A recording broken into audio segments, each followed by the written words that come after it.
deep in the rainforests of Central America, where howler monkeys call through the morning mist and saber trees stretch their mighty branches toward the sky, there once flourished a civilization that would mystify the world for centuries to come. The Maya people built their magnificent cities in places where modern engineers would hesitate to tread, carving their destiny from limestone and jungle, creating monuments that would outlast empires. Their story begins not with grand palaces or towering pyramids, but with small groups of farmers who looked at the dense jungle and saw not an obstacle, but an opportunity. Around 4,000 years ago, when much of Europe was still emerging from the Stone Age, the ancestors of the Maya were already settling into the lowlands of what we now call Guatemala, Belize, Honduras, El Salvador, and southern Mexico. These early settlers were not the pyramid builders we imagine when we think of the Maya, but rather small communities of people who had learned to cultivate maize, beans, and squash in forest clearings. They lived in simple thatched houses made from wooden poles and palm fronds, structures that would remain remarkably consistent in design throughout Maya history, even as their public buildings grew ever more elaborate. The jungle was both their greatest challenge and their most valuable teacher. Unlike the river valleys of Mesopotamia or the Nile Delta, the Maya lowlands offered no great rivers for irrigation, no annual floods to refresh the soil. Instead, there were seasonal rains that could be torrential or absent, limestone bedrock that swallowed water into underground rivers, and thin soils that required careful management. The early Maya learned to read the subtle signs of their environment, understanding when the rains would come by watching the behavior of birds and insects, knowing which trees indicated good soil, and discovering where cenotes, those natural wells formed by collapsed limestone, could provide year-round water access. These communities developed a sophisticated understanding of forest management that modern ecologists are only beginning to appreciate. They did not simply slash and burn, as was once believed, but created a complex system of forest gardens that mimicked natural ecosystems while producing food. They planted ramon trees whose nutritious nuts could be ground into flour alongside their maize fields. They cultivated cacao in the shade of larger trees, understanding that this precious plant needed protection from the harsh tropical sun. They raised stingless bees in hollow logs, harvesting honey and wax, while maintaining populations of these important pollinators. The social structure of these early communities was built on extended family groups, with several related families living in clusters of houses arranged around central courtyards. These compounds would become the basic unit of Maya social organization, scaling up from humble farming settlements to the palace complexes of later kings. Leadership in these early days was likely based on age, wisdom, and success in farming and trading, with certain families gradually accumulating more prestige through their ability to organize labor for larger projects or their success in long-distance trade. Trade was already becoming important in this early period, with communities exchanging obsidian from the volcanic highlands, salt from the coast, and jade from the Motagua River Valley. These trade networks, following ancient paths through the forest, would eventually become the highways of a great civilization. Traders carried not just goods but ideas, spreading agricultural techniques, pottery styles, and religious concepts across the Maya world. The distinctive Maya pottery style, with its orange and cream colors and geometric designs, began to emerge during this period, showing that these communities were developing a shared cultural identity despite being scattered across a vast territory. The religious life of these early Maya centered on the natural world they depended upon. They saw spirits in the caves that dotted their limestone landscape, believing these openings led to Xibalba, the underworld where the gods lived. They made offerings at the mouths of these caves, dropping jade beads and pottery vessels into the darkness, seeking favor from the powers below. The saber tree, with its massive trunk and spreading canopy, was seen as the axis of the world, its roots reaching down to the underworld and its branches supporting the sky. This cosmic tree would later be carved on monuments and painted on pottery, a symbol that connected the Maya to their earliest beliefs. Agriculture shaped not just their economy, but their entire worldview. The cycle of maize from planting to harvest became a metaphor for human life and cosmic renewal. They observed that maize seeds had to be buried in the earth, seemingly dying before they could sprout and grow toward the sun. This agricultural mystery would become central to Maya mythology, with the maize god dying and being reborn, his cycle ensuring the continuation of life. The colors of maize, ranging from white to yellow to red to black, were associated with the four directions, each with its own spiritual significance. As populations grew and agricultural techniques improved, some communities began to accumulate surpluses that freed certain individuals from daily farming tasks. These specialists could focus on crafts like pottery and stone tool making, or on religious and astronomical observations. The Maya had noticed that certain stars and planets followed predictable patterns, and that these patterns seemed connected to the seasonal cycles that governed agriculture. Venus, in particular, caught their attention with its dramatic appearances as morning and evening star, and its complex cycle would become an obsession for later Maya astronomers. The development of social hierarchy became more pronounced as certain families claimed special relationships with the gods, particularly through their role as intermediaries who could ensure good harvests. These emerging elites began to distinguish themselves through elaborate costumes and ornaments, wearing jade ear flares and necklaces that showed their elevated status. They sponsored religious ceremonies that brought communities together, distributing food and drink in displays of generosity that reinforced their position while creating bonds of obligation with other families. Architecture began to evolve beyond simple houses as communities built special structures for religious ceremonies. These early temples were modest affairs, perhaps just raised platforms of earth and stone topped with perishable structures, but they represented a crucial development. For the first time, the Maya were investing collective labor in buildings that served the entire community rather than individual families. These platforms would be rebuilt and enlarged over generations, each new construction covering the old, creating the layered structures that archaeologists would later excavate, like reading pages of history written in stone and mortar. The Maya were also developing their distinctive artistic style during this period. Small clay figurines found at early sites show people with artificially flattened foreheads and crossed eyes, aesthetic ideals that would persist throughout Maya history. These modifications, done in infancy when the skull was still soft, marked individuals as members of Maya society, distinguishing them from neighboring peoples. The figurines also show elaborate hairstyles and clothing, suggesting that personal appearance was already an important way of communicating social status and cultural identity. Writing was beginning to emerge, though the earliest examples are frustratingly fragmentary. Simple symbols on pottery and stone suggest that the Maya were developing ways to record information, possibly names and titles, or counts of goods for trade. These early symbols would eventually evolve into one of the most sophisticated writing systems in the ancient world, capable of recording everything from historical events to complex mathematical calculations to poetry. But in these early days, writing was probably limited to a few specialists who guarded their knowledge carefully. The concept of time was becoming increasingly important to the Maya. They observed that the moon went through its phases in a predictable cycle, that certain stars appeared at the same time each year, and that the rains generally came in a regular pattern. They began to develop calendars to track these cycles, knowledge that gave tremendous power to those who possessed it.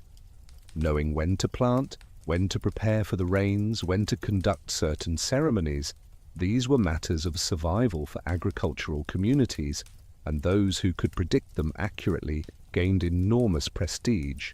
Warfare, too, was beginning to change the Maya world. Early conflicts were probably small-scale raids focused on capturing resources or settling disputes between neighboring communities.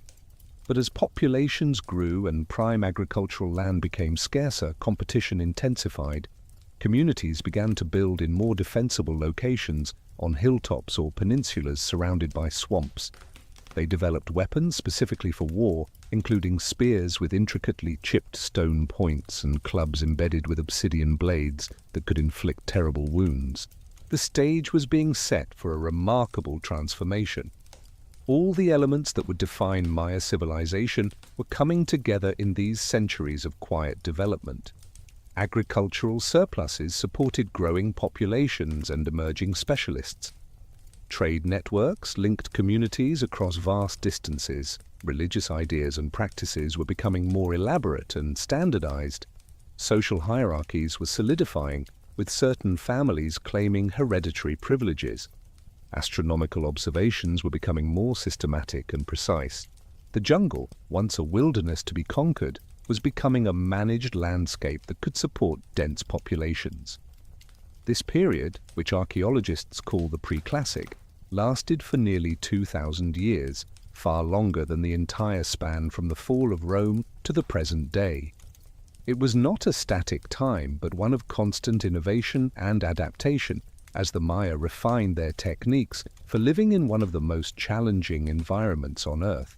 Each generation built on the knowledge of the previous one, gradually accumulating the expertise that would allow their descendants to create one of the most sophisticated civilizations of the ancient world. The farmers who first cleared small plots in the jungle could never have imagined the magnificent cities their descendants would build, but they laid the essential foundations through their patient observation of nature and their willingness to experiment with new ways of organizing society. The transformation from scattered farming villages to the first true Maya cities did not happen overnight, but rather unfolded across centuries of gradual change and sudden innovation. Around 600 BCE, something remarkable began to happen in the Maya lowlands. Communities that had been content with modest ceremonial platforms started building on an unprecedented scale, creating massive structures that required the coordinated labor of hundreds, perhaps thousands of workers. The jungle itself seemed to be retreating before human ambition, as quarries opened in the limestone bedrock and trees fell to make way for plazas that could hold entire populations. At sites like Nakbe and El Mirador in what is now northern Guatemala, the Maya were constructing some of the largest pyramids ever built in Mesoamerica. The Ladanta pyramid at El Mirador, when fully measured from its base platform, rivals the Great Pyramid of Giza in total volume. These were not tombs like the Egyptian pyramids, but rather artificial mountains topped with temples where priests could conduct ceremonies that linked the earthly realm with the cosmic forces above and below. The scale of these constructions suggests that Maya society had undergone a fundamental reorganization, with powerful rulers now able to command the labor and resources needed for such monumental projects. The creation of these early cities required innovations in engineering and logistics that would have challenged any ancient civilization. The Maya had no beasts of burden, no wheeled vehicles, no metal tools. Everything had to be moved by human power. Stone had to be quarried with stone tools, and massive blocks had to be raised using ropes, ramps, and wooden levers. They developed a concrete-like mixture of burnt limestone that, when mixed with water, created a durable plaster for covering buildings and paving plazas. This technology required enormous amounts of wood to fire the limestone kilns, leading to the first instances of deforestation around major centers. Water management became crucial as these cities grew. The Maya lowlands have a marked dry season when rain might not fall for months, and cities needed reliable water supplies to support their populations. They engineered elaborate systems of reservoirs and canals, channeling rainwater from plazas and rooftops into storage facilities lined with impermeable clay. At El Mirador, archaeologists have found evidence of sophisticated water collection systems that could have supported tens of thousands of people through the dry season.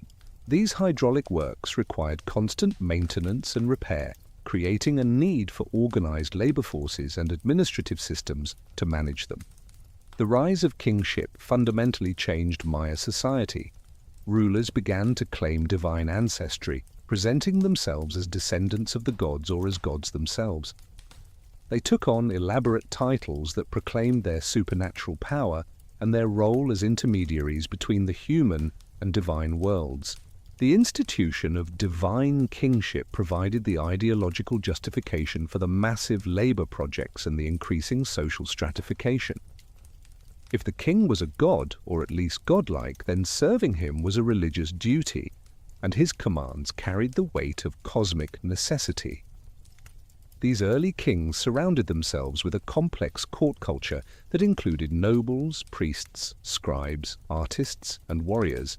Each group had specific roles and privileges, creating a sophisticated hierarchy that extended from the divine ruler down to the common farmers who still made up the majority of the population.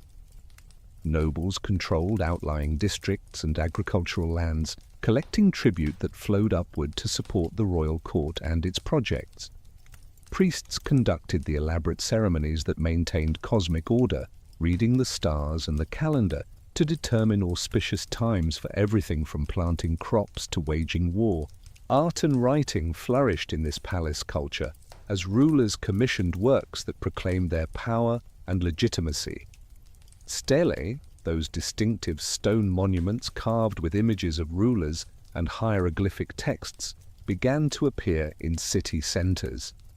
These monuments were not mere decoration but powerful political statements, recording the genealogies that justified royal power, the ceremonies that maintained cosmic order, and the military victories that expanded territorial control.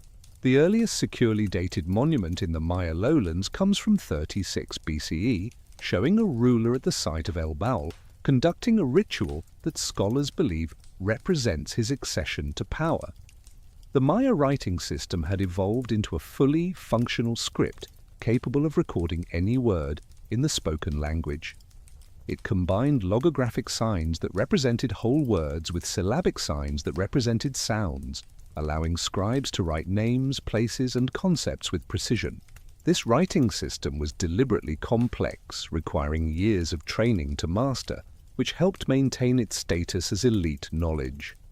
Scribes held honored positions in royal courts, and their ability to record history, predict astronomical events, and communicate with distant cities made them indispensable to royal administration. Mathematics and astronomy reached new levels of sophistication as court scholars sought to understand and predict cosmic cycles.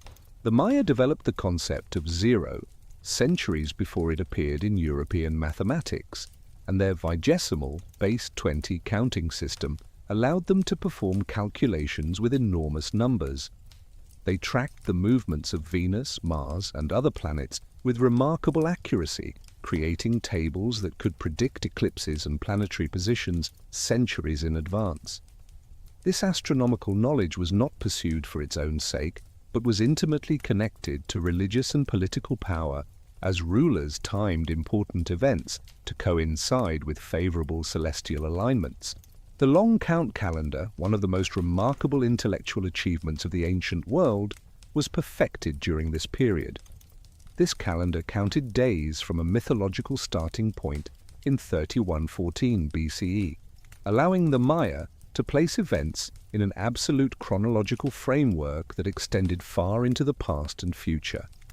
Each day had its unique designation in multiple interlocking calendar cycles, creating a temporal framework of enormous complexity. The ability to manipulate these calendars, to know which days were auspicious for which activities, gave tremendous power to those who understood them. Trade networks expanded dramatically as cities grew in size and wealth. Maya merchants traveled hundreds of miles along established routes, carrying precious goods like jade, obsidian, and quetzal feathers. They developed a complex economy that included both local markets where farmers could exchange surplus produce and long-distance trade in luxury goods that were restricted to the elite. Cacao beans served as a form of currency, their value standardized across the Maya world. A turkey was worth 100 beans, a small rabbit 30, and a slave might cost 100 to 150 beans, showing that the Maya had developed sophisticated concepts of value and exchange. The religious life of these early cities centered on elaborate public ceremonies that reinforced social hierarchies while providing shared experiences that bound communities together.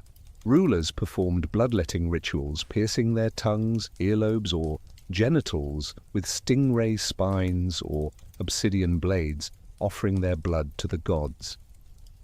These acts of sacred suffering demonstrated the ruler's willingness to sacrifice for his people while reinforcing his special relationship with divine forces. The blood was caught on bark paper that was then burned, the smoke carrying the offering to the gods above. Ball games took on tremendous religious and political significance during this period. Every major city had at least one ball court, a long, narrow playing field with sloping walls where teams competed to keep a solid rubber ball in play without using their hands or feet. These games were far more than entertainment, representing cosmic struggles between opposing forces like day and night, life and death. Important games might conclude with human sacrifice, with captive nobles from rival cities sometimes forced to play games they were destined to lose, their deaths serving as offerings to the gods and demonstrations of political dominance. Architecture became increasingly sophisticated as builders developed distinctive Maya styles. The corbelled arch, created by stacking stones so each layer projected slightly beyond the one below until they met at the top, became a hallmark of Maya construction. While this technique could not span large distances like the true arch known to Romans, it created distinctive narrow rooms and passages that gave Maya buildings their unique character. Builders also discovered that certain acoustic properties could be built into their structures, designing plazas and pyramids that amplified and directed sound in remarkable ways, allowing speakers to be heard by thousands of gathered people. The relationship between cities was complex and constantly shifting. While they shared cultural elements like writing, calendar systems, and architectural styles, each city maintained its distinct identity and political independence. Cities formed alliances through royal marriages and military pacts, but these relationships were fragile and often ended in betrayal and warfare. The capture of rival nobles in battle was especially prized, as these high-ranking captives could be displayed, humiliated, and eventually sacrificed in elaborate public ceremonies that demonstrated the victor's power. Agriculture intensified to support growing urban populations. The Maya developed raised field systems in swampy areas, creating elevated planting beds separated by canals that provided irrigation, drainage, and a source of fertile muck that could be dredged up to refresh the soil. They terraced hillsides to prevent erosion and capture rainfall, transforming marginal lands into productive farms. These agricultural innovations required significant labor investment and long-term planning, suggesting that strong central authorities were directing landscape modification on a regional scale. The ecological impact of these early cities was already becoming apparent. The demand for wood to burn limestone for plaster led to deforestation around major centers. Soil erosion increased as forests were cleared for agriculture, and some of the earliest cities, including the mighty El Mirador, showed signs of environmental stress by the 2nd century CE. These early warnings of the delicate balance between human ambition and environmental limits would prove prophetic, though it would take centuries more for the full consequences to become apparent. The collapse of the great pre-classic cities like El Mirador around 150 CE sent shockwaves through the Maya world, but from this crisis emerged an even more remarkable period of cultural flowering. The causes of this first collapse remain debated among scholars, with theories ranging from environmental degradation to warfare to drought, but what followed was not decline but transformation. New cities rose from the jungle, and with them came innovations in art, architecture, astronomy, and political organization that would define what we now call the classic period of Maya civilization. Tikal, which had been a relatively minor center during the pre-classic, began its rise to dominance in the centuries following El Mirador's decline. Located in the heart of the Petén rainforest of Guatemala, Tikal possessed several advantages that allowed it to thrive where others had failed. The city sat on a low ridge that provided natural drainage and defense, while numerous aguadas, natural depressions that collected rainwater, provided reliable water sources. Most importantly, Tikal's rulers proved adept at political maneuvering, forging alliances and conducting wars that gradually expanded their influence across the central lowlands. The dynasty that would rule Tikal for centuries traced its origins to a perhaps mythical founder named Yax Eb Suk, who supposedly established the royal line around 100 CE. Whether this individual actually existed, or was a later creation to legitimize royal power, the dynasty he supposedly founded would produce some of the most powerful rulers in Maya history. These kings took names that proclaimed their divine nature and martial prowess, names like Jaguar Paw, Stormy Sky, and Great Jaguar Paw, each adding their own monuments and buildings to the growing city. Architecture at Tikal reached new heights of ambition and sophistication. The great pyramids that still tower above the jungle canopy were built over centuries, each ruler adding to the constructions of his predecessors. Temple 4, completed around 741 CE, rises to 13 feet above the plaza floor, making it one of the tallest structures in the pre-Columbian Americas. These pyramids were not just monuments to royal ego, but carefully designed theatrical stages for the performance of rituals that maintained cosmic order. Their steep stairs forced supplicants to climb on hands and knees, arriving at the summit temples breathless and humbled before the divine king. The artistic achievements of classic period Tikal were extraordinary. Painters covered the walls of palaces and tombs with sophisticated murals depicting court life, mythological scenes, and historical events. The famous murals of Bonampak, while from a different city, give us a glimpse of the kind of narrative art that once adorned many Maya buildings, showing everything from the preparation for battle to the presentation of captives to the bloodletting rituals of queens. These paintings used a rich palette of minerals and plant-based pigments, including the famous Maya blue, a remarkably stable synthetic pigment that has survived centuries of tropical humidity. Pottery reached new levels of sophistication, with specialized workshops producing everything from utilitarian cooking vessels to elaborate polychrome vases painted with scenes from mythology and court life. These painted vessels often included hieroglyphic texts that identified their owners or described their contents, showing that literacy, while still restricted to elites, was becoming more widespread. Some vessels were specifically made for chocolate drinks, their texts describing the specific recipe of cacao, honey, and spices they were meant to contain.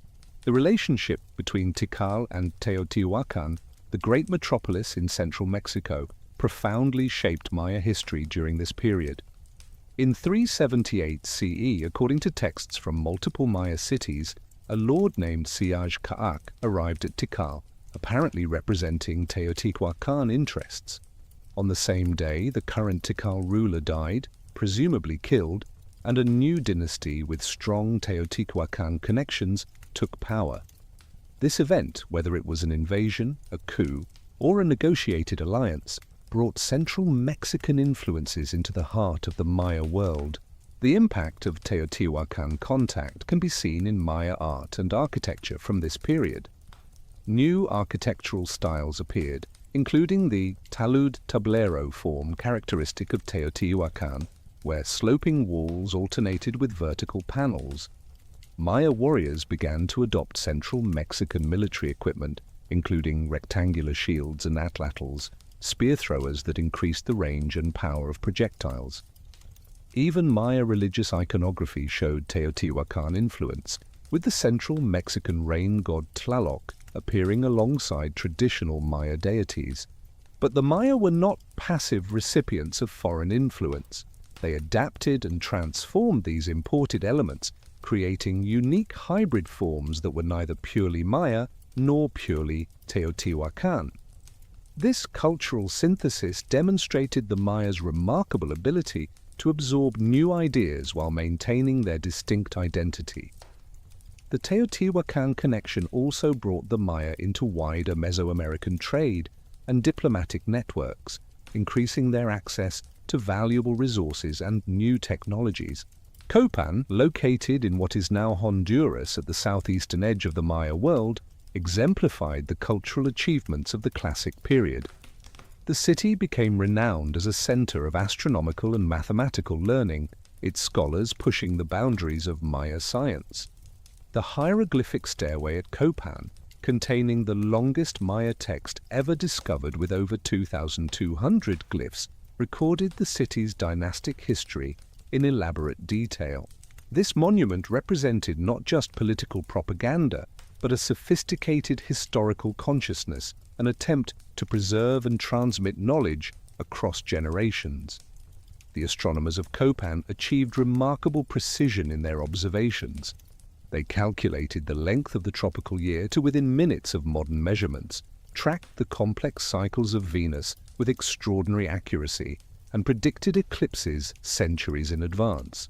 Altar Q at Copan shows 16 rulers sitting in council, each identified by name and date, demonstrating a historical awareness that extended back over 400 years.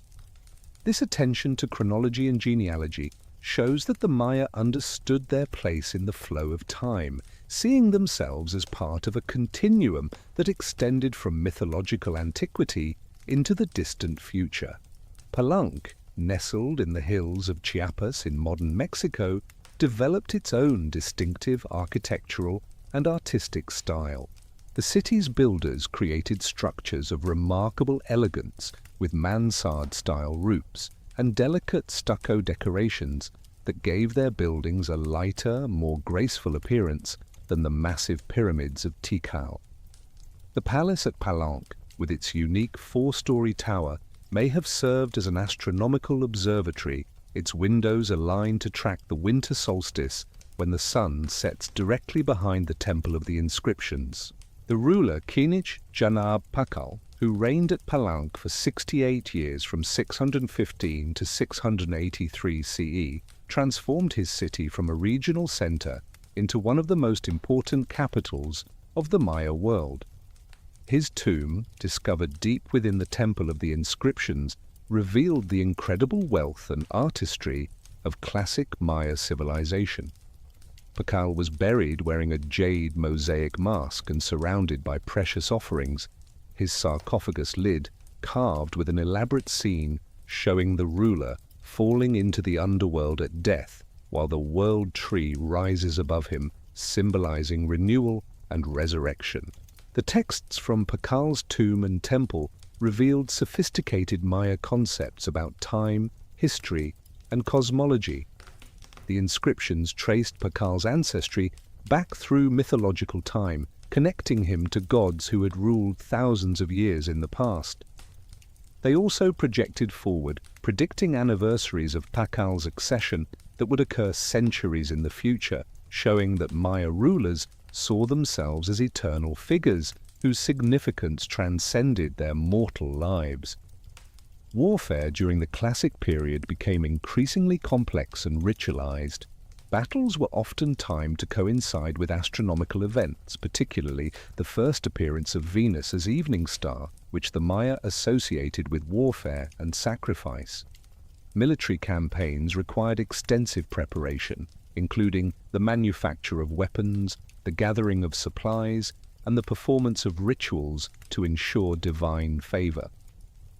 Warriors wore elaborate costumes that included feather headdresses, jade jewelry, and masks depicting fearsome deities, turning battle into a form of sacred theatre. The primary goal of warfare was not territorial conquest, but the capture of rival nobles for sacrifice. The higher the rank of the captive, the greater the prestige gained by the captor. These captive nobles would be displayed in public humiliation rituals, forced to give blood, and eventually sacrificed in elaborate ceremonies that could last for days. The capture and sacrifice of an enemy ruler was the ultimate triumph, an event commemorated in monuments and remembered for generations. Women played increasingly important roles in classic Maya politics. Queens like Lady Six Sky of Naranjo and Lady Ixcal of Yaxchilan ruled as regents for their young sons or even in their own right. These royal women conducted their own bloodletting rituals, communicated with gods and ancestors, and commissioned monuments celebrating their achievements. The famous lintels of Yaxchilan show Lady Kabul Zouk performing bloodletting rituals and experiencing visions, demonstrating that women had access to the same supernatural power as male rulers. The economy of classic period cities was remarkably complex. Markets operated on regular schedules, with merchants traveling between cities to trade everything from basic foodstuffs to luxury goods. Craft specialists produced standardized goods for trade, including pottery vessels, stone tools, and textiles. Salt, essential for preserving food in the tropical climate, was produced on the coast and traded inland along established routes. The control of trade routes and production centers became a major source of political power, with cities fighting to control strategic locations. Religious life during the classic period involved a constant cycle of ceremonies that marked important calendar dates, agricultural cycles, and political events. These ceremonies ranged from intimate bloodletting rituals performed by rulers in private chambers to massive public spectacles involving thousands of participants. Priests used hallucinogenic substances like peyote and morning glory seeds to induce visions, believing these altered states allowed communication with gods and ancestors. The smoke from burning copal incense carried prayers to the heavens, while offerings dropped into cenotes reached the gods of the underworld. The ball courts that graced every major Maya city served as stages for one of the most important rituals in Mesoamerican culture. The game itself was ancient, predating the Maya by centuries, but they elevated it to new levels of religious and political significance. Players wore thick padding around their waists and hips, using these protected parts of their bodies to keep a solid rubber ball, weighing up to 9 pounds, in constant motion. The ball represented the sun moving through the underworld, and the game itself was a reenactment of the mythological contest between the hero twins and the Lords of Death, a story that lay at the heart of Maya religion. The rules varied between regions and time periods, but the basic objective remained consistent. Teams competed to keep the ball in play, bouncing it off the sloped walls of the court without letting it touch the ground in certain zones. In some versions, players scored points by hitting markers or rings mounted high on the walls, though getting the ball through these small openings would have been extraordinarily difficult. The acoustic properties of the courts amplified every sound, from the thud of the rubber ball against stone to the grunts of the players, creating an intense sensory experience for spectators packed into the viewing areas above. These games served multiple functions beyond entertainment or religious ritual. They provided a way to resolve conflicts without warfare, with cities sometimes settling disputes through ball game competitions. They offered opportunities for social mobility, as skilled players could gain fame and wealth through their prowess. Most dramatically, important games could end with human sacrifice, usually of war captives, who were forced to play games they were destined to lose.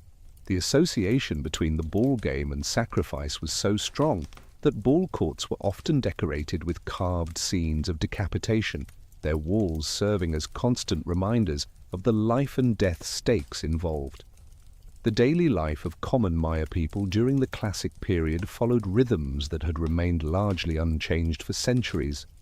Most families still lived in perishable houses made from wooden poles and thatched roofs, structures that left little archaeological trace but housed the vast majority of the population. These houses were typically arranged in compounds around central patios, where extended families shared cooking facilities and workspaces. Women spent hours each day grinding corn on stone metates, preparing the tortillas and tamales that formed the basis of the Maya diet. Men worked the agricultural fields that surrounded every city, using the same slash-and-burn techniques their ancestors had developed centuries earlier. They planted their corn with digging sticks, carefully placing seeds in holes enriched with organic matter. Between the rows of corn, they cultivated beans that fixed nitrogen in the soil and squash whose broad leaves helped suppress weeds and retain moisture. This Three Sisters agricultural system provided a relatively balanced diet while maintaining soil fertility, though it required careful management and regular following to remain productive. The Maya workday began before dawn and ended with sunset, structured around the agricultural calendar and religious observances. Every 20 days, communities celebrated the end of one month and the beginning of another, gathering for markets and festivals. These occasions provided relief from daily labor and opportunities for social interaction beyond the immediate family. Young people might meet potential marriage partners, traders exchange news from distant cities, and everyone participated in the communal feasts and dances that reinforced social bonds. Education, for most Maya children, consisted of practical training in the skills they would need as adults. Boys learned farming techniques from their fathers, accompanying them to the fields from an early age. Girls learned to weave cotton into cloth, a skill that required years to master and produced one of the most valuable trade goods in the Maya economy. Both sexes learned the stories and traditions of their people through oral recitation, memorizing genealogies, myths, and practical knowledge about everything from medicinal plants to weather prediction. For the children of nobles, education was far more formal and extensive. Young nobles attended schools where they learned reading, writing, mathematics, astronomy, and religious ritual. They studied the complex Maya calendar systems, learning to calculate the positions of celestial bodies and determine auspicious dates for important events. They memorized the genealogies and historical events that legitimized their families' positions, and they learned the elaborate etiquette of court life. This education prepared them for roles as administrators, priests, military officers, and eventually perhaps rulers themselves. Craft production in classic Maya cities reached levels of specialization and skill that rivaled any ancient civilization. Workshops produced standardized pottery vessels by the thousands, using molds and templates to ensure consistency. Master potters created elaborate polychrome vessels that were traded across the Maya world, their distinctive styles allowing archaeologists to trace trade networks and political relationships. Obsidian nappers produced blades of extraordinary thinness and sharpness, some less than a millimeter thick, demonstrating technical skill that modern experimental archaeologists struggled to replicate. Jade working represented perhaps the pinnacle of Maya craftsmanship. This extremely hard stone could not be cut with metal tools, which the Maya lacked, but had to be slowly worn away using string, water, and abrasive sand. Creating a single jade mask or pectoral could take months of patient work, making these objects incredibly valuable. The Maya associated jade with water, fertility, and life itself, and the ability to transform raw stone into gleaming green ornaments was seen as an almost magical skill. Textile production, while less archaeologically visible due to poor preservation in the tropical climate, was equally sophisticated. The few surviving examples of Maya cloth show complex weaving techniques that produced intricate patterns and designs. Cotton was grown in the lowlands and spun into thread using ceramic spindle whorls. The thread was then dyed using a variety of plant and mineral pigments, including the precious purple extracted from coastal mollusks, and the deep blue from indigo plants. Elite garments were further decorated with feathers, jade beads, and shell ornaments, creating costumes of extraordinary richness and complexity. The Maya understanding of mathematics and astronomy during the Classic period surpassed that of contemporary civilizations in Europe. Their vigesimal counting system, based on units of 20 rather than 10, allowed them to perform calculations with very large numbers. They used only 3 symbols in their mathematics: a dot for 1, a bar for 5, and a shell symbol for 0, but with these simple elements they could express any number and perform complex calculations.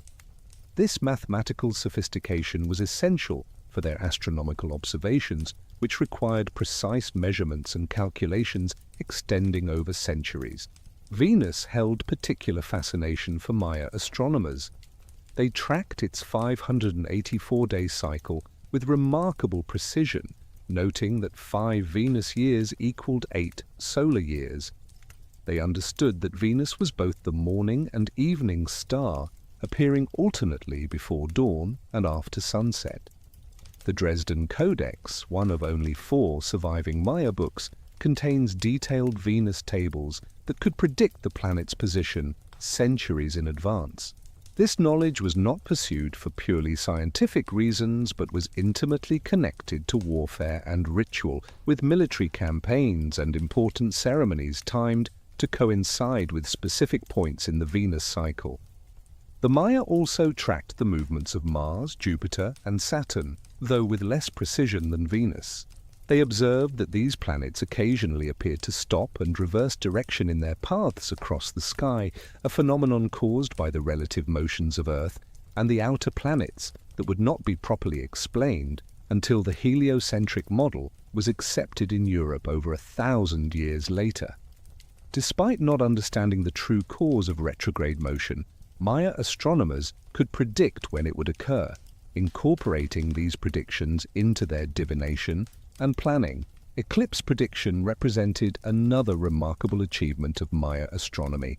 They recognized that eclipses occurred at regular intervals and developed tables that could predict both solar and lunar eclipses. The Dresden Codex contains an eclipse table covering a period of 33 years, allowing priests to warn of approaching eclipses and conduct appropriate rituals. The ability to predict these dramatic celestial events, when the sun might disappear in the middle of the day or the moon turn blood red, gave tremendous power to those who possessed this knowledge. Medicine and healing in the classic Maya world combined practical knowledge with religious belief.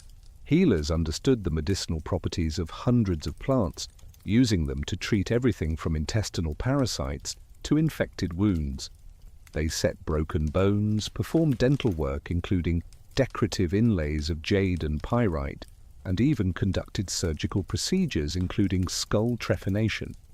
Archaeological evidence shows that many patients survived these procedures, with bone regrowth around trephination holes indicating successful healing. Disease was understood as having both natural and supernatural causes. While healers might treat symptoms with herbal remedies, they also performed rituals to address the spiritual imbalances believed to underlie illness. These rituals might include bloodletting to purify the patient, offerings to appease angry deities, or the use of divination to determine the cause of the ailment. The sweat bath, or temazcal, was used for both ritual purification and medical treatment, with the heat and humidity believed to drive out evil influences while promoting healing. The Maya diet during the Classic period was more varied than often assumed. While corn, beans, and squash formed the foundation, archaeological evidence reveals consumption of a wide variety of foods. Deer, peccary, tapir, and smaller game provided protein, supplemented by domesticated turkeys and dogs. Rivers and coasts yielded fish, shellfish, and sea turtles. The forests provided fruits, nuts, and honey, while managed gardens produced tomatoes, chili peppers, avocados, and cacao. This diverse diet, when accessible, provided relatively good nutrition, though periodic droughts and crop failures could lead to serious food shortages. The preparation and consumption of food carried deep cultural significance. Cacao, in particular, was a sacred substance associated with the gods and reserved primarily for elites. It was prepared as a frothy drink, often mixed with honey, vanilla, and chili peppers, and served in special vessels during important ceremonies. The foam that topped the drink was especially prized, believed to contain the essence of the cacao's spiritual power. Control over cacao production and trade was a significant source of political power, with certain regions particularly favored for growing the finicky cacao trees. Social stratification in classic Maya society was complex and multifaceted. At the top stood the divine ruler and his immediate family, believed to be descended from the gods and possessing supernatural powers. Below them were the nobles who administered territories, led military forces, and served as high priests. These elites distinguished themselves through cranial modification, dental decoration, and exclusive access to certain goods like jade, quetzal feathers, and jaguar pelts. Their children underwent elaborate coming-of-age ceremonies that confirmed their elevated status and prepared them for their roles in society. The middle ranks of Maya society included skilled artisans, successful merchants, lower-level administrators, and military officers who had distinguished themselves in battle. These individuals might own land, commission modest monuments, and participate in certain restricted ceremonies. They served as the backbone of Maya urban society, managing the day-to-day operations that kept cities functioning. Archaeological evidence from residential areas shows that these middle-class families lived in multi-room stone houses, possessed imported pottery and obsidian tools, and had access to a varied diet that included some luxury foods. Below them were the common farmers and laborers who made up the vast majority of the population. These people owed labor service to their local lords, working on construction projects, serving in military campaigns, and maintaining the agricultural systems that fed the cities. Despite their low status, they were not slaves and maintained certain rights, including access to land for farming and participation in community festivals. Their lives were hard but not necessarily miserable, and successful farmers could accumulate modest wealth and improve their family's position over time. At the bottom of Maya society were slaves, typically war captives or individuals who had fallen into debt. Slavery was not necessarily permanent or hereditary, and slaves could potentially purchase their freedom or be freed by their masters. However, high-status war captives faced a different fate, being held for sacrifice in elaborate public ceremonies. The treatment of slaves varied considerably, with some serving as domestic servants in noble households, while others performed the most dangerous and difficult labor in quarries and construction projects. The role of merchants in classic Maya society deserves special attention. Long-distance traders occupied an ambiguous position in the social hierarchy, accumulating wealth that sometimes rivaled that of nobles, but lacking the inherited status that came with noble birth. They traveled dangerous routes through hostile territory, carrying valuable goods like jade, obsidian, cacao, and textiles. Some merchants specialized in particular routes or products, developing expertise and connections that made them indispensable to the economy. They often served as informal ambassadors and spies, carrying news and intelligence between cities along with their trade goods. Religious festivals punctuated the Maya calendar, providing regular opportunities for entire communities to come together. The most elaborate ceremonies occurred at the end of important calendar cycles, particularly the Katun endings that occurred every 20 years. These events required months of preparation, including the commissioning of new monuments, the preparation of elaborate costumes, and the gathering of offerings. During the ceremonies themselves, rulers performed public bloodletting rituals, priests conducted elaborate dances, and entire populations participated in processions and feasts. Music and dance were integral to Maya religious and social life. Musicians played drums made from hollowed logs and ceramic, trumpets fashioned from conch shells and wood, and rattles made from gourds and pottery. Flutes, carved from bone and clay, produced haunting melodies that accompanied religious ceremonies. Dancers wore elaborate costumes that transformed them into gods, ancestors, and mythological beings. The movements of these sacred dances were highly prescribed, with specific steps and gestures that had been passed down through generations. The soundscape of a classic Maya city would have been remarkable. The acoustics of plazas and pyramids were carefully designed to amplify and direct sound, allowing speakers and musicians to be heard by thousands of gathered people. The constant sound of construction, with workers chipping stone and mixing mortar, would have provided a backdrop to daily life. Markets bustled with the calls of vendors and the negotiations of traders. At night, the sounds of the forest, never far from even the largest cities, would remind inhabitants of the natural world that surrounded their built environment. Artistic expression during the classic period reached extraordinary heights of sophistication and creativity. Sculptors created stelae and altars of remarkable beauty and complexity, covering them with intricate scenes and hieroglyphic texts. The portraits of rulers on these monuments show individual characteristics and expressions, suggesting that Maya artists strived for realistic representation rather than idealized forms. The famous jade mask of Kinich Janab Pakal from Palenque captures not just the symbolism of divine kingship, but something of the personality of the man who wore it in life. Ceramic painting evolved into a narrative art form comparable to Greek vase painting or Chinese scroll painting. Artists decorated cylindrical vessels with complex scenes from mythology and court life, using a sophisticated understanding of visual perspective and composition. The figures on these vessels display a remarkable range of emotions and gestures, from the haughty dignity of rulers to the abject terror of captives. The hieroglyphic texts that often accompany these scenes provide dialogue and context, creating visual narratives that could be read as well as viewed. The production of books or codices represented another pinnacle of Maya artistic achievement. These books were made from the inner bark of fig trees, pounded flat and covered with a thin layer of lime plaster to create a smooth writing surface.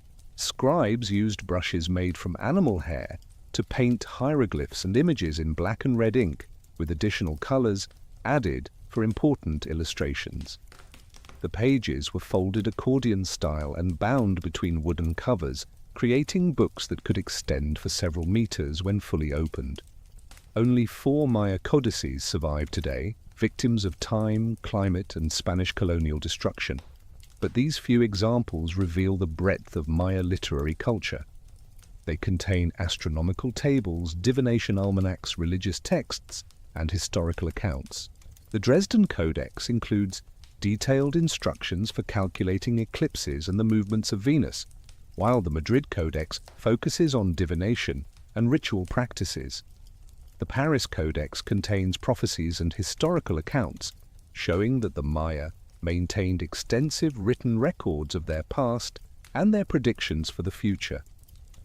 Architecture during the classic period displayed remarkable regional variation while maintaining certain universal Maya characteristics. In the Usumacinta region, cities like Yaxchilan and Bonampak built elaborate structures decorated with carved lintels and painted murals. The northern lowlands developed their own distinctive style, with sites like Uxmal featuring elaborate geometric stone mosaics and rounded corners that softened the angular appearance of earlier buildings. Coastal sites incorporated maritime themes into their architecture, with buildings decorated with shells, fish, and other sea creatures. The technology of vault construction improved throughout the classic period, allowing builders to create larger interior spaces. While the Maya never developed the true arch, they refined the corbelled vault technique to create rooms that, while still narrow, were taller and more spacious than earlier constructions. They also learned to reduce the weight of vault stones without sacrificing strength, allowing them to build higher and more elaborate structures. Some late classic buildings feature multiple stories of vaulted rooms, creating palace complexes of remarkable complexity. Urban planning in classic Maya cities reflected both practical needs and cosmological concepts. Cities were typically organized around central plazas dominated by pyramids and palaces, with residential areas spreading outward in decreasing density. Sacred geography played a crucial role in city layout, with important buildings aligned to astronomical phenomena or oriented toward sacred landscape features like mountains or caves. The placement of stelae and altars created ritual circuits through the city, paths that rulers and priests would follow during important ceremonies.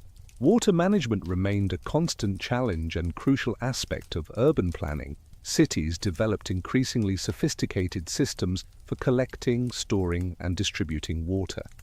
At Tikal, enormous reservoirs were created by damming natural depressions, with the largest holding enough water to supply thousands of people through the dry season. These reservoirs were not just functional, but also symbolic, representing the primordial waters from which the earth emerged in Maya creation mythology. Some reservoirs were lined with water lilies and stocked with fish, creating managed aquatic ecosystems within the urban environment.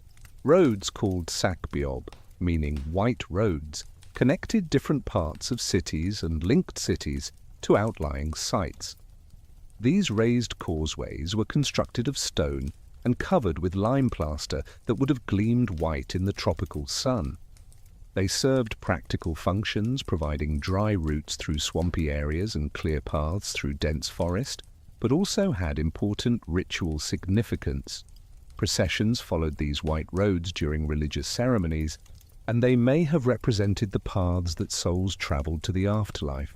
The relationship between Maya cities and their surrounding environments was complex and constantly evolving.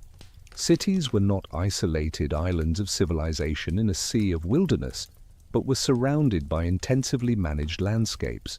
Agricultural fields, managed forests, and suburban settlements extended for miles beyond the urban core. Farmers modified the forest rather than replacing it entirely, maintaining trees that provided fruit, nuts, construction materials, and medicine while clearing space for crops.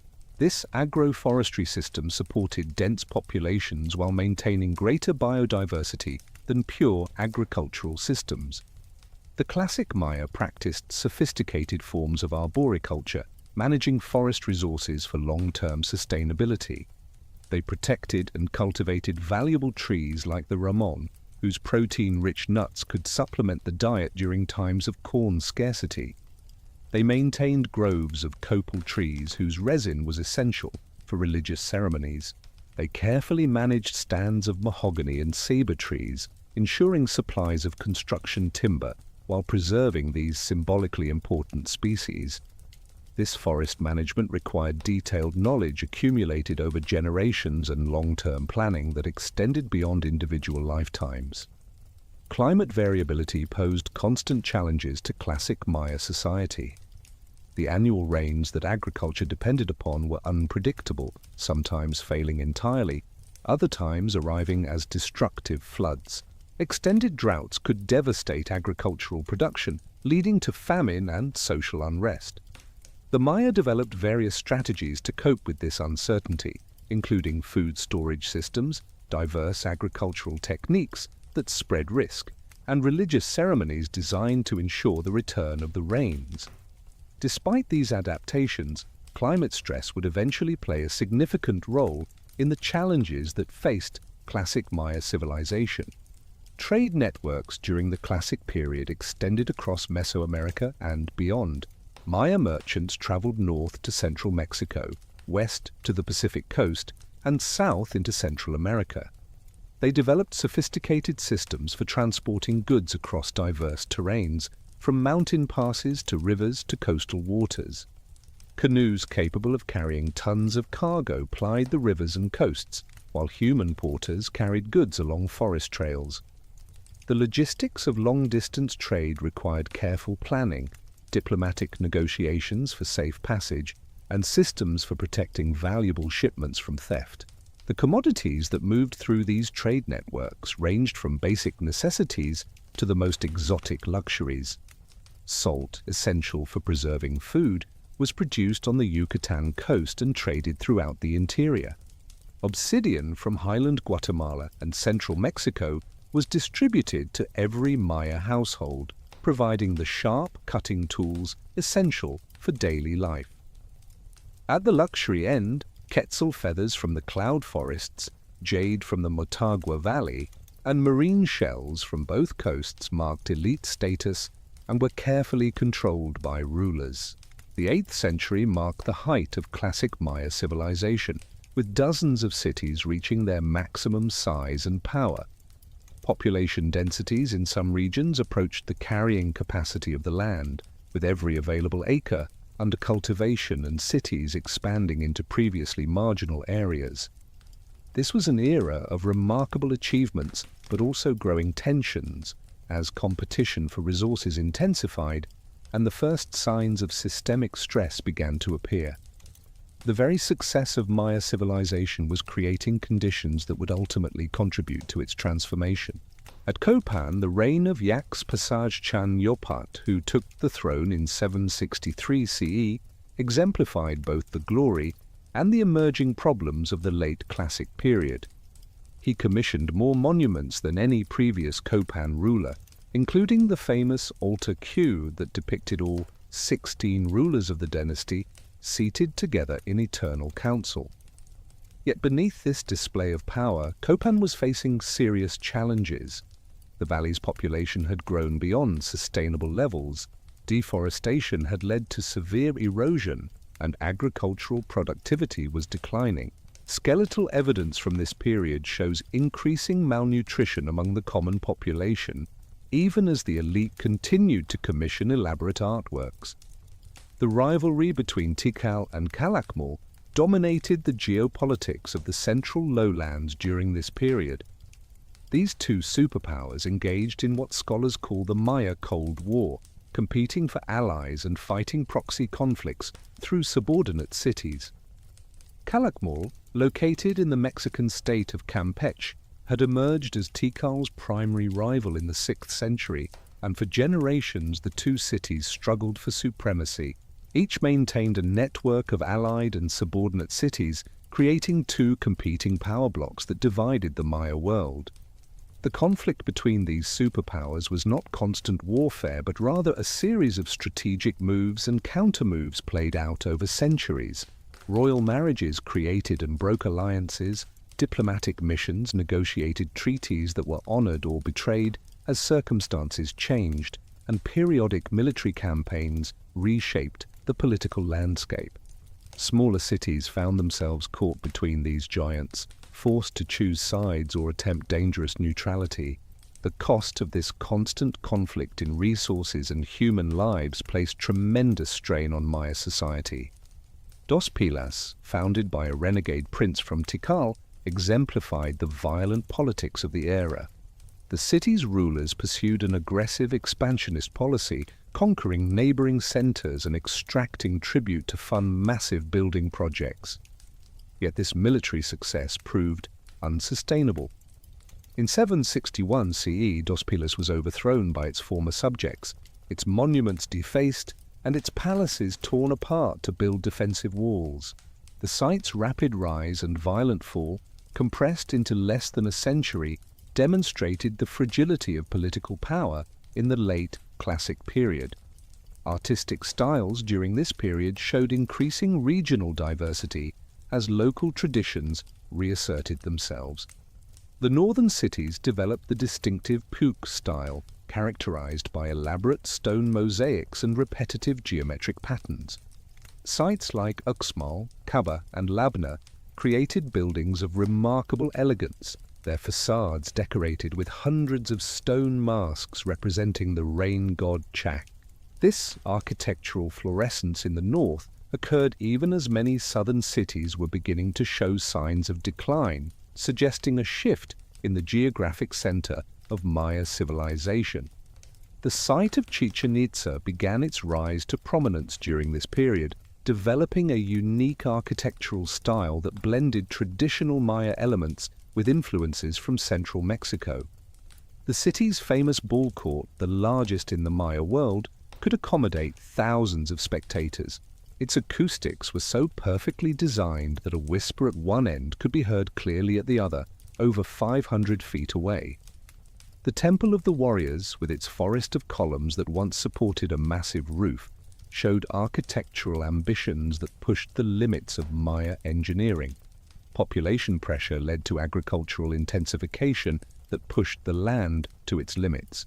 Terracing expanded onto steeper slopes, wetland agriculture spread into increasingly marginal areas, and fallow periods were shortened to meet immediate food needs. These practices provided short-term gains but led to long-term environmental degradation. Soil exhaustion, erosion, and the loss of forest resources created a downward spiral that became increasingly difficult to reverse.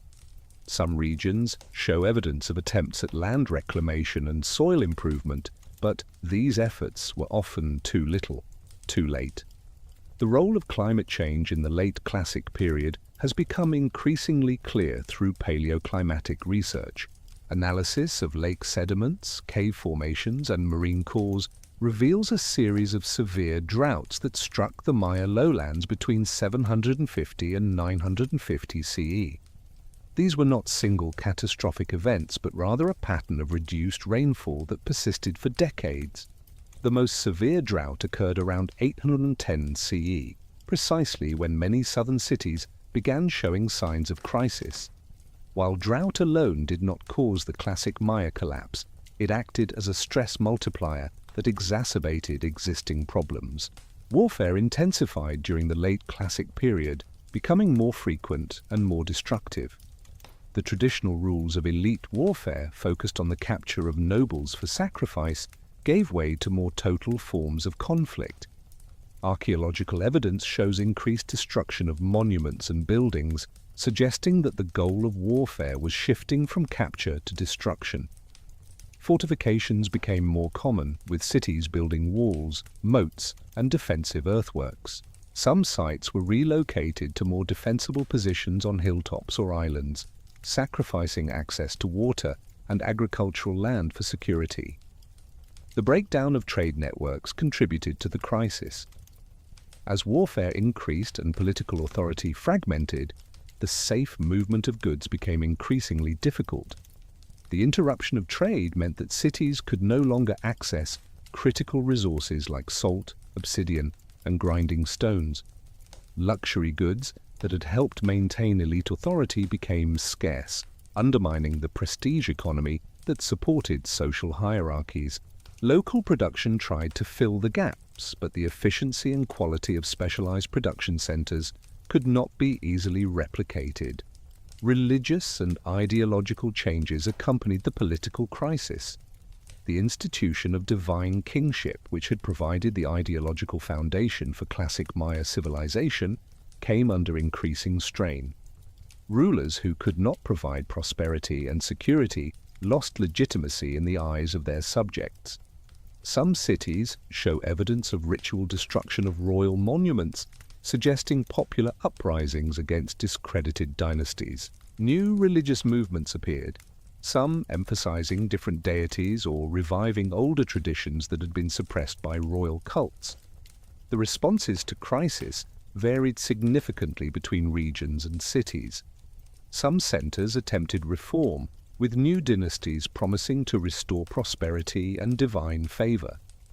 Others doubled down on traditional practices, intensifying ritual activities and monument construction, even as their economic base crumbled. Still others seemed to have experimented with new forms of government, possibly including more collective forms of rule that did not depend on divine kingship. The diversity of responses shows that the Maya were not passive victims of circumstance, but active agents trying to adapt to changing conditions. At Tikal, one of the most powerful Classic period cities, the last dated monument was erected in 869 CE. The inscription on Stela 11 records the accession of Jesorchan Kawiltseku, but the monument was never finished, abandoned with portions of its text left blank. The royal palace continued to be occupied for perhaps another generation, but eventually it too was abandoned. The great temples that had dominated the skyline for centuries fell silent, their stairs no longer climbed by priests and kings. The population, that had once numbered in the tens of thousands, dwindled to a few hundred families living among the ruins. The process of abandonment was not sudden but extended over decades or even centuries. Different parts of cities were abandoned at different times, with elite areas often deserted first as nobles fled to more stable regions. Common farmers might continue living in the suburbs for generations, gradually reverting to simpler forms of social organization. Some cities experienced brief revivals, with new groups moving in and attempting to restore old buildings or erect crude imitations of classic period monuments. But these efforts were generally short-lived, and eventually even these last inhabitants departed. The northern lowlands experienced a different trajectory during this period. Cities like Uxmal, Copan, and Chichen Itza continued to thrive even as the southern cities collapsed. These northern centers may have benefited from slightly better rainfall patterns, different agricultural systems better suited to the drier northern environment, or political structures that were more adaptable to changing conditions. The north also had better access to coastal trade routes, allowing continued participation in broader Mesoamerican exchange networks, even as inland routes became dangerous. Chichen Itza, in particular, emerged as a new kind of Maya power during the terminal classic period. The city's architecture and art showed strong influences from central Mexico, leading to debates about whether it was conquered by foreigners or simply adopted foreign styles for political advantage. The famous Temple of Kukulkan, also known as El Castillo, demonstrated sophisticated astronomical knowledge, with its design creating the illusion of a serpent descending the stairs during the equinoxes. This dramatic visual effect showed that Maya astronomical and architectural knowledge continued to develop even as the traditional classic civilization was ending. The causes of the classic Maya collapse remain one of the great mysteries of archaeology, with scholars proposing numerous theories over the decades. Environmental degradation, climate change, warfare, disease, peasant revolt, ideological failure, and foreign invasion have all been suggested as primary causes. The current consensus is that no single factor can explain the collapse, but rather it resulted from a complex interaction of multiple stresses that overwhelmed the Mayas' ability to adapt. Different regions and cities faced different combinations of challenges, explaining the varied timing and nature of the collapse across the Maya world. What is clear is that the collapse was not a simple apocalyptic event, but a transformation that played out over 2 centuries. The southern lowlands, which had been the heartland of classic civilization, were largely abandoned, with population declining by 90% or more. But Maya civilization did not disappear. It transformed, shifted, and adapted. New centers of power emerged in the northern lowlands and the highlands of Guatemala. The Maya people continued to speak their languages, practice modified versions of their traditions, and maintain their distinct identity. The environmental recovery that followed abandonment was remarkable. Within decades, the forest began reclaiming the cities, with trees growing from plaza floors and vines covering pyramid stairs. The great temples became hills covered in vegetation, their existence forgotten except in local legends about ancient giants who had built mountains. The managed forests reverted to wilderness, though bearing subtle traces of human influence in their species composition. The depleted soils gradually recovered their fertility as leaf litter accumulated and natural cycles restored nutrients. Archaeological evidence suggests that small populations continued to visit abandoned cities for ritual purposes long after permanent occupation ceased. Offerings were left at old shrines, simple ceremonies conducted in ruined temples, and important calendar dates still observed. These activities show that the Maya maintained memory and reverence for their ancient centers even after the civilization that built them had transformed beyond recognition. The cities were abandoned but not forgotten, becoming part of a mythological landscape that connected contemporary Maya to their glorious past. The lessons of the classic Maya collapse resonate powerfully today as modern civilization faces its own environmental and social challenges. The Maya showed that even sophisticated societies with advanced knowledge and complex institutions can fail when faced with multiple simultaneous stresses. Their experience demonstrates the importance of sustainable resource management, the dangers of environmental degradation, and the vulnerability of complex societies to climate change. Yet it also shows human resilience, the ability to adapt and survive even catastrophic transformations. The period following the classic collapse, known as the post-classic, witnessed not the death of Maya civilization, but its remarkable transformation and adaptation. New cities rose to prominence, new forms of political organization emerged, and Maya culture continued to evolve and flourish, albeit in different forms than during the classic period. This era, lasting from approximately 900 to 1524 CE, showed the resilience and adaptability of the Maya people in the face of profound change. The abandonment of the southern lowland cities did not mean the end of Maya civilization, but rather its geographic and cultural reorganization. In the northern Yucatan Peninsula, the city of Chichen Itza emerged as the dominant power of the early post-classic period.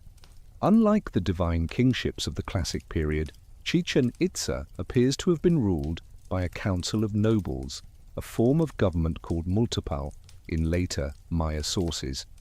This more collective form of leadership may have provided greater stability and adaptability than the classic period's reliance on individual divine kings. The city's influence extended across the northern lowlands and along coastal trade routes that reached as far as central Mexico and Central America. The architecture of Chichen Itza reflected its cosmopolitan character and far-reaching connections. The Great Ball Court, the largest in Mesoamerica, featured elaborate carved panels depicting the sacrifice of ball players, their decapitated heads transforming into squash vines in a powerful symbol of death and regeneration. The Temple of the Warriors, with its 1,000 columns that once supported a vast roofed area, provided space for large gatherings and markets.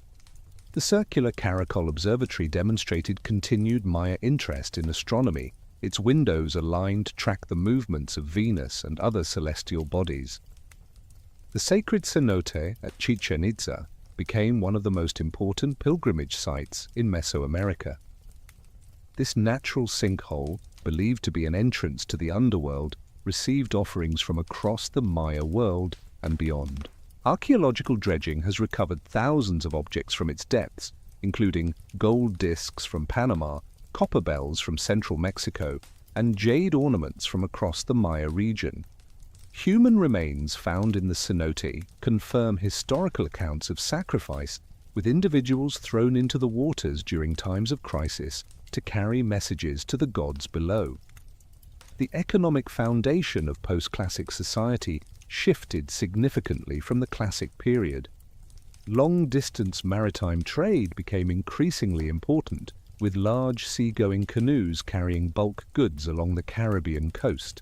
These vessels, some capable of carrying 40 people plus cargo, connected the Maya world with distant regions, bringing new ideas, technologies, and commodities. Salt production on the northern Yucatan coast became a major industry, with the commodity serving as a form of currency and a crucial trade good that could be exchanged for obsidian, textiles, and other necessities. Around 1200 CE, Chichen Itza experienced its own decline and eventual abandonment of major construction projects, though the site continued to be occupied and remained an important pilgrimage destination. The reasons for this decline remain debated, but may have included internal political conflict, economic disruption, or shifts in trade routes. The fall of Chichen Itza created a power vacuum in the northern lowlands that would be filled by a new and remarkable city that would become the last great Maya capital. Mayapan rose to prominence in the 13th century, becoming the dominant political force in the northern Yucatan. Built in conscious imitation of Chichen Itza, with scaled-down copies of its major buildings, Mayapan represented both continuity with the past and adaptation to new realities. The city was surrounded by a defensive wall enclosing over 4,000 structures within roughly 4 square kilometers, creating one of the densest urban settlements in the pre-Columbian Americas. This wall, with its 7 gates and integrated defensive positions, showed that warfare remained a constant threat in post-classic times. The political organization of Mayapan was remarkably sophisticated, featuring a confederacy of noble lineages who shared power while acknowledging the nominal supremacy of the Copan dynasty. Representatives of subordinate towns were required to reside in the capital, serving essentially as hostages to ensure their community's loyalty. This system of forced residence created a cosmopolitan atmosphere in the city, while maintaining political control over a wide territory. The arrangement worked for nearly 2 centuries, providing relative stability and prosperity to the northern Maya region. Archaeological excavations at Mayapan have revealed a society that, while lacking the artistic refinement of the classic period, maintained a complex urban culture. Houses were densely packed within the city walls, with narrow alleyways providing access to residential compounds. Each compound typically housed an extended family and included shrines for ancestor veneration, showing continuity with ancient Maya traditions. Craft production was organized by neighborhoods, with specific areas specializing in pottery, stone tool production, or other industries. The religious life of Mayapan showed both continuity and change from earlier periods. Traditional Maya deities continued to be venerated, but new gods and religious practices also appeared. The feathered serpent deity Kukulkan, related to the central Mexican Quetzalcoatl, became increasingly important. Religious ceremonies incorporated new elements, including the use of copal incense burners in forms unknown during the classic period. The codices produced during this time, including the surviving Dresden and Madrid codices, show a religious system of enormous complexity, with hundreds of deities and elaborate divination procedures. In the Guatemala highlands, a different trajectory of post-classic development occurred. Here, groups of Maya speakers who claimed descent from legendary Toltec warriors established a series of competing kingdoms. The Quiche, Kaqchikel, and other highland groups developed their own distinctive cultures that blended Maya traditions with influences from central Mexico. These highland kingdoms were organized around fortified hilltop capitals, reflecting the endemic warfare that characterized the region. They developed their own writing systems, architectural styles, and religious practices that, while recognizably Maya, were distinct from their lowland cousins. The Quiche kingdom, centered at Cumalcaj, became the most powerful highland polity, eventually controlling a territory that included much of highland Guatemala. The Quiche rulers claimed descent from legendary culture heroes who had traveled from the east, bringing with them sacred bundles that contained the spiritual essence of their gods. These migration stories, preserved in the Popol Vuh, the Quiche sacred book, provide invaluable insights into Maya mythology and worldview. The Popol Vuh, written down in the 16th century but preserving much older oral traditions, contains the most complete version of Maya creation mythology that survives.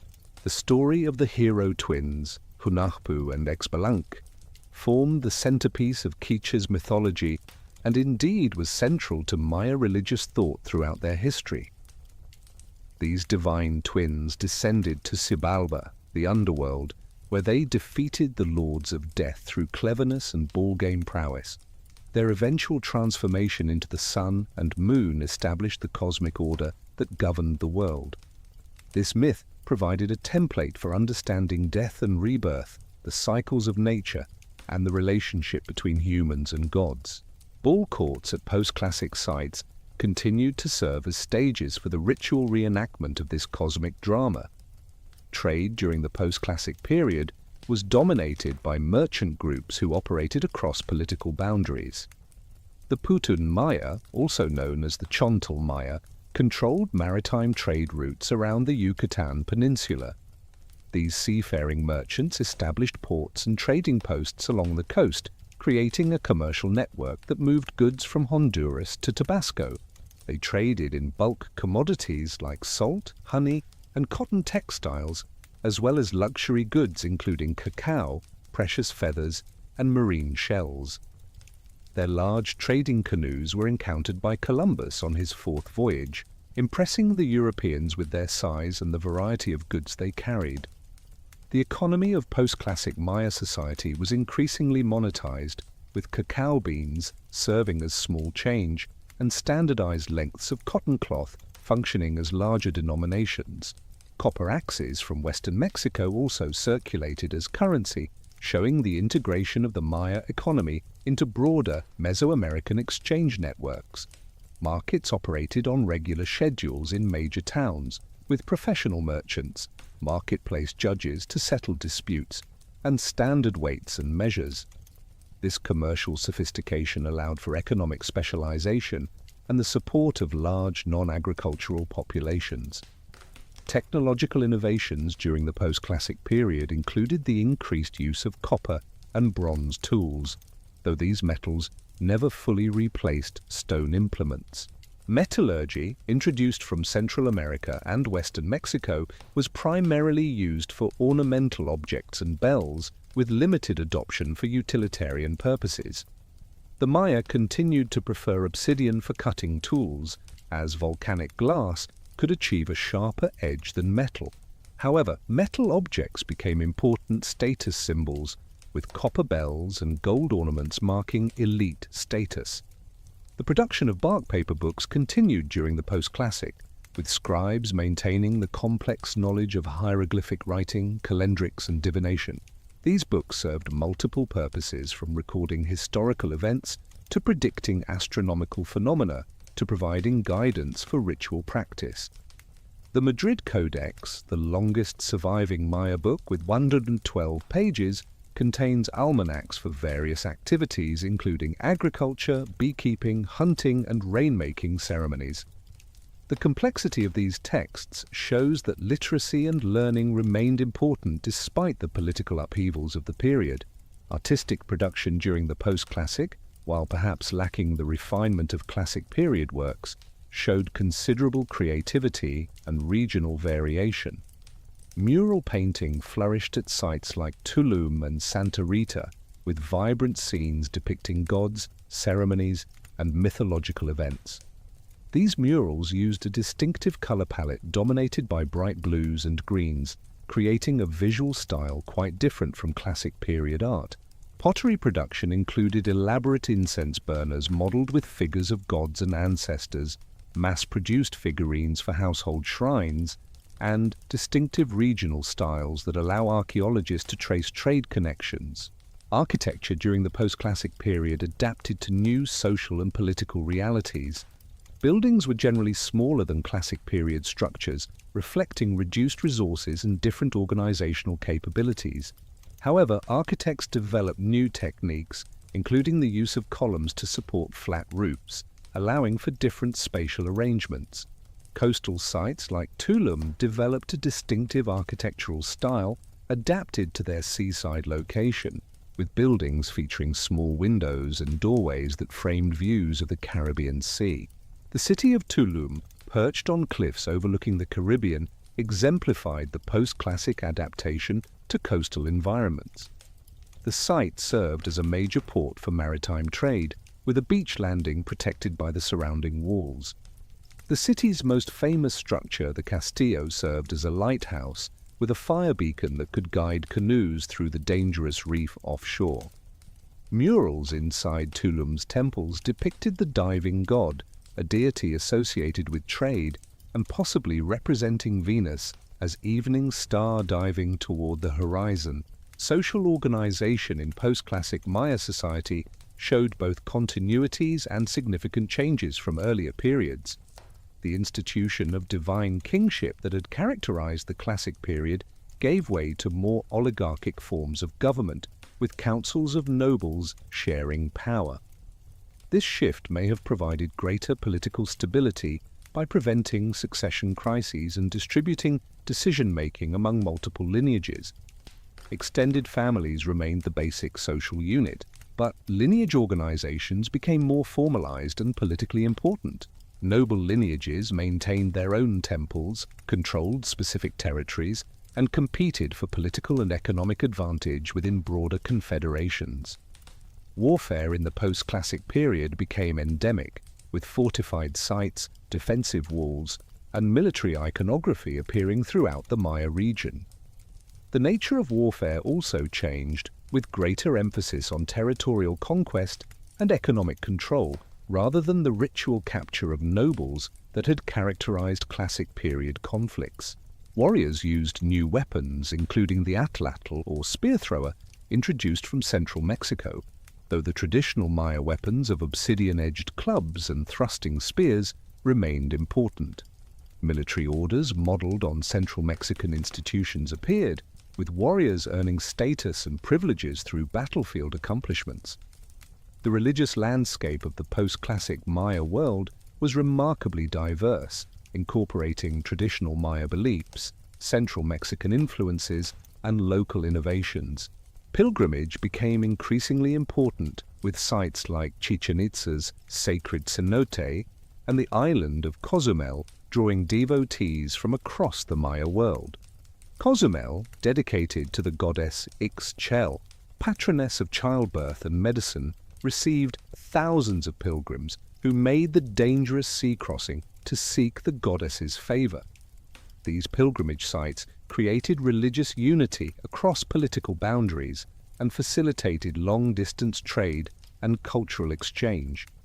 The island of Cozumel also exemplified the post-classic Maya's sophisticated adaptation to maritime environments. The island's inhabitants developed specialized economies based on marine resources, salt production, and servicing the pilgrimage trade. They built raised causeways across the island connecting shrines and settlements, created artificial harbors for canoe landings, and developed apiculture using the native stingless bees. Archaeological evidence shows that Cozumel maintained trade connections extending from the Texas coast to Honduras, serving as a crucial node in the maritime exchange network. In 1441, Mayapan fell to a rebellion led by the Xiu lineage against the ruling Copan dynasty.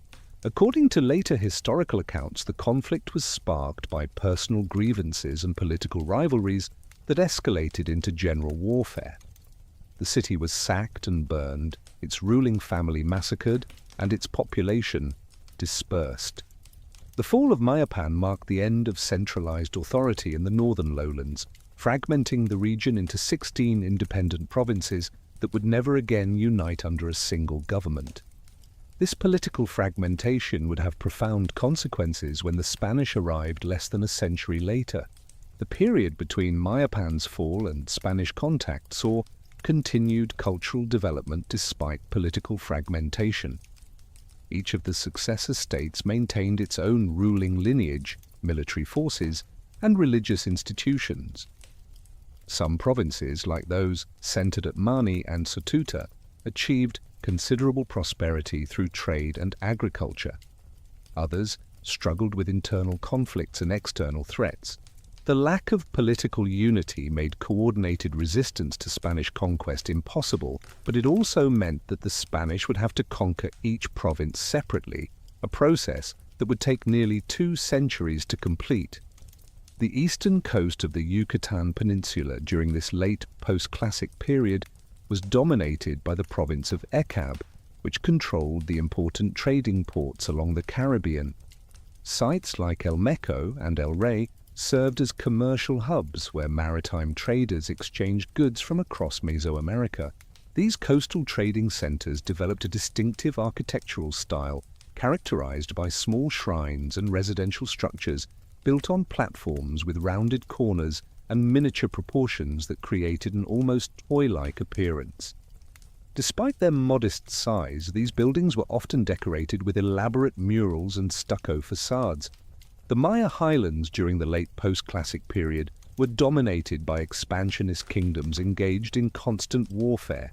The Quiche kingdom reached its greatest extent in the 15th century, controlling territory from the Pacific coast to the edge of the Petén rainforest. Their capital at Kumarkaj was a fortified city built on a plateau surrounded by deep ravines, with only narrow causeways providing access. The city's architecture included pyramid temples, palaces, and ball courts arranged around plazas, showing continuity with ancient Maya urban planning principles despite the highland setting. The Kaqchikal, initially allies of the Quiche, established their own independent kingdom with a capital at Iximche in the early 16th century. The site, located on a pine-covered plateau, represented a fusion of Maya and Central Mexican architectural traditions. Its temples featured talud tablero facades reminiscent of Teotihuacan, while its palaces followed traditional Maya layouts. The Kaqchikal developed their own historical chronicles, the Annals of the Kaqchikals, which provide indigenous perspectives on the late post-classic period and early Spanish colonial era. Daily life for common Maya people during the post-classic period continued to revolve around agricultural cycles and community obligations. Farmers cultivated the same trilogy of corn, beans, and squash that had sustained their ancestors for millennia, supplemented by diverse garden crops and managed forest resources. They lived in pole and thatch houses essentially unchanged from those of the pre-classic period, showing remarkable architectural conservatism at the household level. Archaeological excavations of commoner residences reveal modest but comfortable lives, with ceramic vessels for cooking and storage, grinding stones for corn preparation, and small household shrines for ancestor veneration. The Spanish first encountered the Maya in 1502 when Columbus, on his fourth voyage, met a large Maya trading canoe off the coast of Honduras. The canoe, described as being as long as a galley and 8 feet wide, carried 25 paddlers plus passengers and cargo. The goods included cotton textiles, copper axes, flint knives, wooden swords edged with obsidian, and cacao beans. The Spanish were impressed by the quality of the merchandise and the sophistication of the traders, though they did not immediately pursue conquest of the Maya region, being more attracted to the gold-rich areas of Panama. The first Spanish attempt to conquer Maya territory came in 1527 when Francisco de Montejo, granted royal authorization to conquer the Yucatan, landed on the eastern coast with 400 men.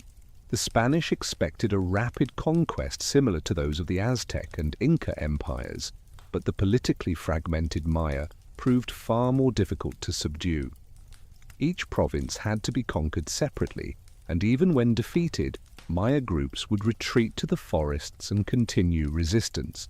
The Spanish found the Yucatan's lack of gold disappointing, the climate oppressive, and the Mayas' guerrilla tactics frustrating. The Maya initially viewed the Spanish as perhaps another group of foreign invaders who could be incorporated into existing political structures or expelled like previous threats. Some Maya lords attempted to use the Spanish as allies against traditional enemies, not realizing the existential threat the conquistadors represented. The Kaqchikal initially allied with the Spanish against their Quiche rivals, providing crucial support for the conquest of highland Guatemala. Only later did they realize that the Spanish intended not partnership, but domination, leading to a rebellion that lasted for years. Disease proved to be the Spanish's most effective weapon against the Maya. Smallpox, measles, typhus, and other old-world diseases swept through Maya populations with devastating effect. Having no immunity to these diseases, entire communities were wiped out, with mortality rates possibly exceeding 90% in some areas. The demographic catastrophe undermined Maya society more effectively than military conquest, destroying the agricultural workforce, disrupting trade networks, and creating social chaos that the Spanish exploited. The Spanish conquest of the Maya was not a single event, but a prolonged process that extended over centuries. The northern Yucatan was not fully pacified until the 1540s, and even then, Maya resistance continued in various forms. The central Petén region, heartland of classic Maya civilization, remained independent until 1697 when the last Maya kingdom, centered on the island city of Neupetten, finally fell to Spanish forces. Even after military conquest, the Spanish struggled to impose cultural and religious domination on the Maya, who maintained their languages, many customs, and modified versions of their religious practices. The Spanish attempted to reorganize Maya society according to their own models, concentrating dispersed populations into managed towns, imposing Christianity, and extracting labor and tribute.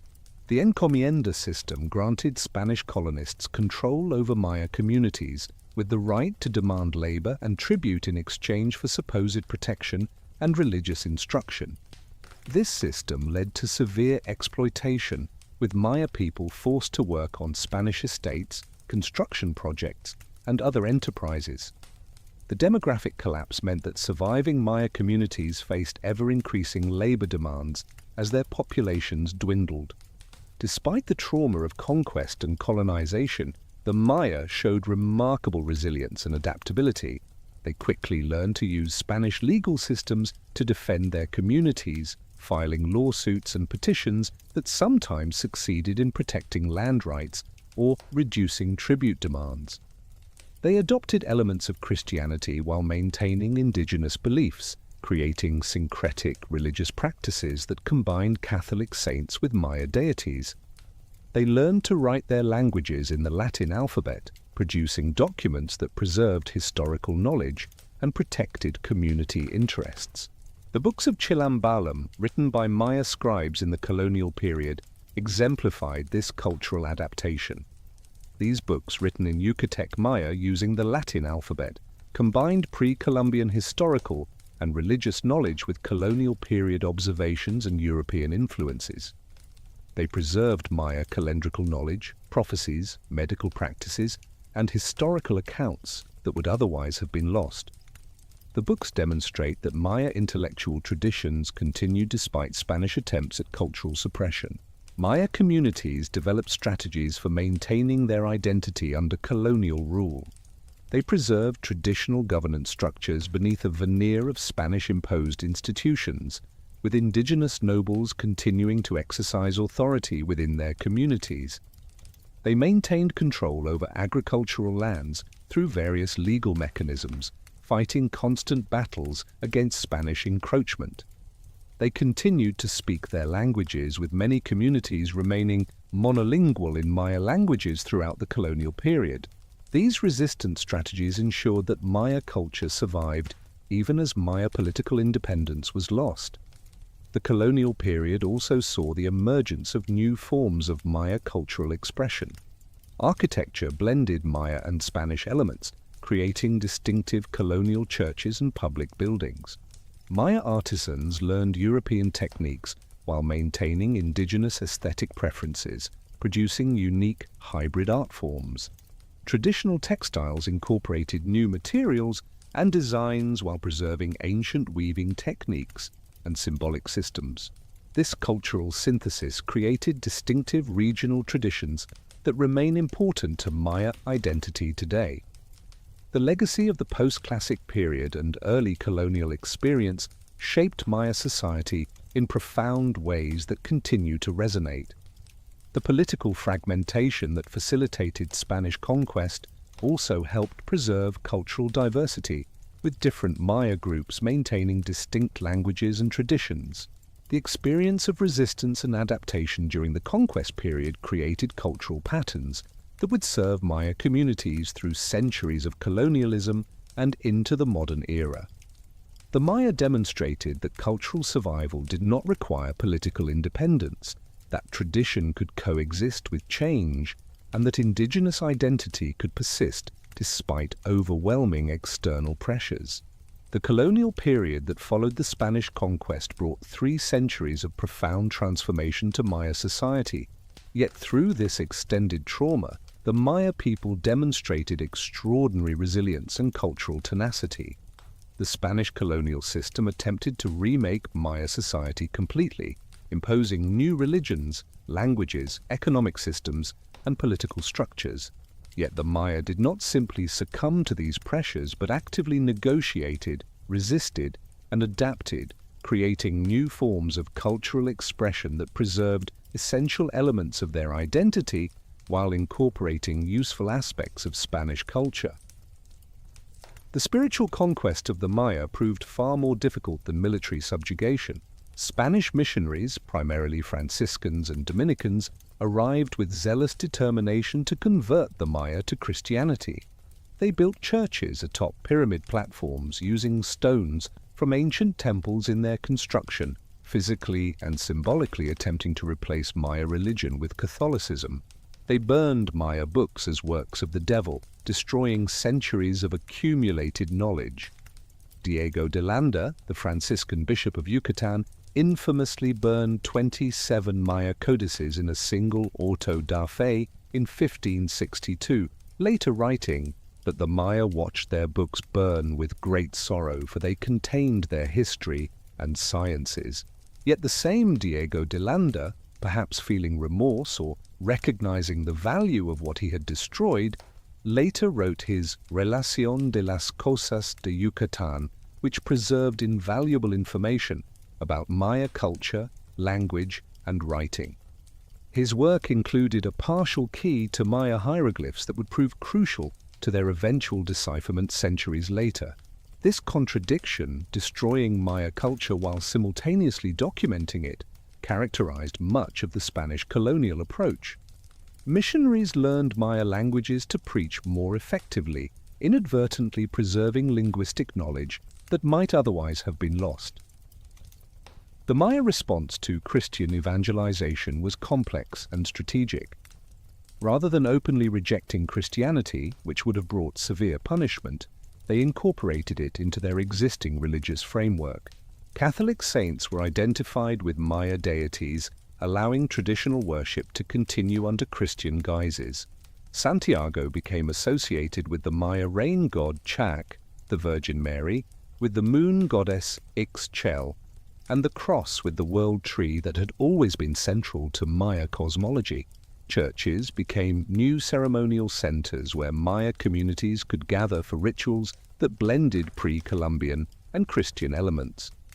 The cofradia system, religious brotherhoods introduced by the Spanish to maintain churches and organize religious festivals, became vehicles for preserving Maya community organization.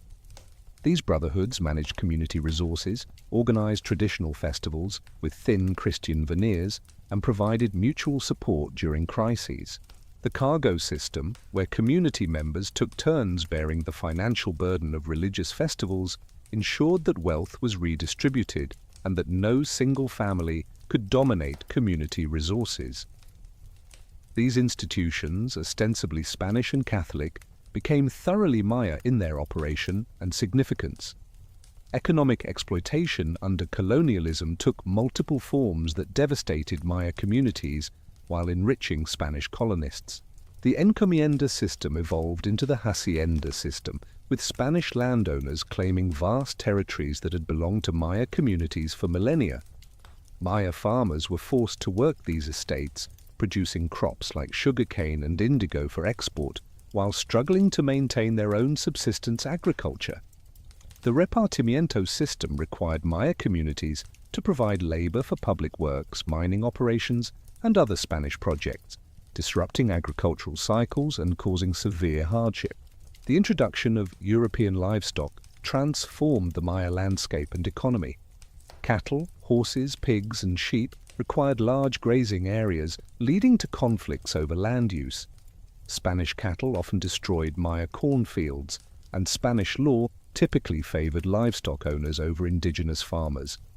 Some Maya communities adapted by adopting livestock themselves, incorporating animal husbandry into their agricultural systems. Others retreated to marginal lands where Spanish economic interests were minimal, preserving traditional practices at the cost of economic marginalization. The demographic catastrophe caused by disease continued throughout the early colonial period. Successive epidemics swept through Maya populations, with major outbreaks occurring roughly every generation. The population of the Yucatan Peninsula, estimated at around 800,000 at contact, fell to fewer than 200,000 by 1600. Highland Guatemala experienced similar declines. Entire lineages were extinguished.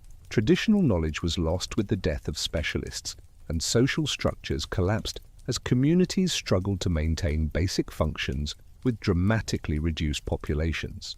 Yet even in the face of this catastrophe, Maya communities developed survival strategies. They reorganized social structures to accommodate population losses, with survivors from multiple lineages combining to maintain viable communities. They modified agricultural practices to work with reduced labor forces, focusing on less labor-intensive crops and techniques. They developed new forms of traditional medicine that incorporated European herbs and practices while maintaining indigenous healing knowledge. The Maya proved that cultural survival was possible even under the most extreme demographic stress. The Bourbon reforms of the 18th century brought new pressures on Maya communities. The Spanish crown, seeking to increase colonial revenues, imposed new taxes and labor requirements. The Catholic Church, which had sometimes protected Maya communities from the worst secular exploitation, lost influence as the crown asserted greater control. Commercial agriculture expanded, with haciendas producing henequen, coffee, and other export crops using Maya labor. The reforms also brought some improvements, including efforts to reduce corruption and provide basic education, but these benefits rarely reached Maya communities. Maya resistance during the colonial period took many forms beyond open rebellion. Communities engaged in lengthy legal battles to protect their lands, learning to use Spanish law and bureaucracy to their advantage. They maintained parallel governance structures, with traditional leaders operating alongside Spanish-imposed officials. They preserved oral histories and traditional knowledge through storytelling, songs, and rituals that appeared harmless to Spanish authorities. They continued to visit ancient sacred sites in secret, maintaining connections to ancestral places despite prohibitions. Language preservation became a crucial form of cultural resistance.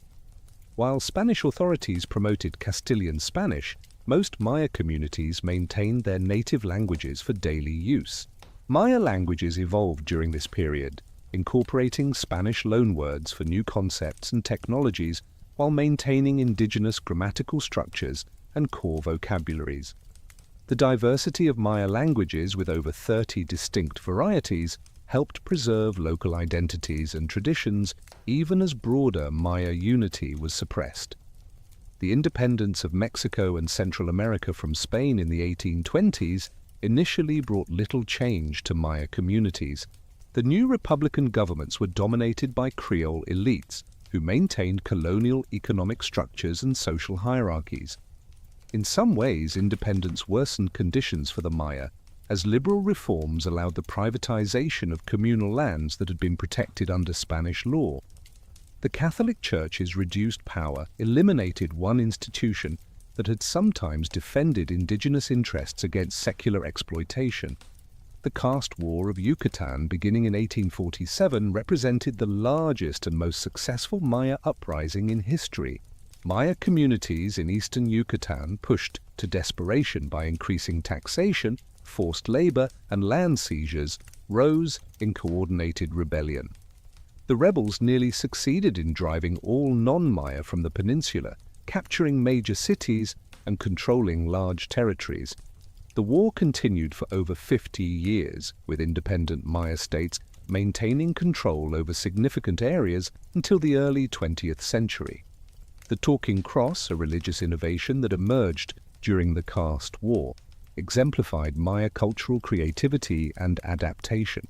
The cross, which delivered messages through Maya priests, combined Christian symbolism with traditional Maya oracle practices.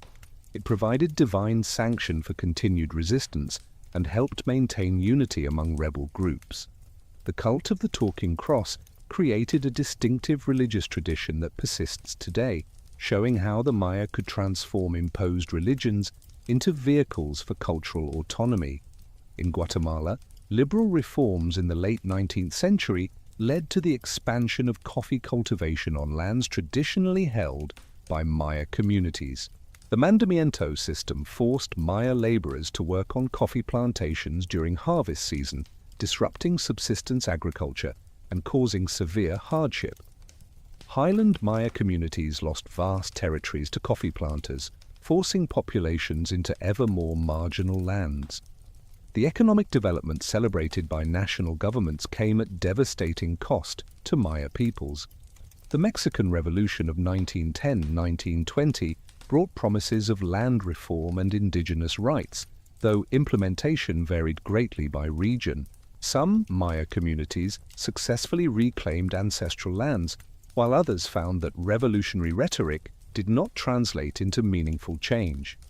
The revolution did bring greater recognition of indigenous cultures, with some intellectuals and politicians celebrating Mexico's indigenous heritage as central to national identity. This shift, while often superficial and romanticized, provided political space for Maya cultural expression. The 20th century brought new challenges and opportunities for Maya communities. Modern nation-states attempted to integrate indigenous peoples through education and development programs that often aimed at cultural assimilation. Schools prohibited Maya languages, forcing children to learn in Spanish. Development projects disrupted traditional economies and social structures. Military governments in Guatemala targeted Maya communities during civil conflicts, viewing indigenous organization as subversive threats to national security. The Guatemalan Civil War from 1960 to 1996 brought unprecedented violence to Maya communities. The military government's counterinsurgency campaigns in the 1980s specifically targeted Maya populations, destroying over 400 villages and killing tens of thousands of civilians. The violence was explicitly genocidal, aimed at destroying Maya culture as well as eliminating supposed guerrilla supporters. Survivors fled to refugee camps in Mexico or hid in remote mountain areas, maintaining community structures and cultural practices under the most extreme conditions.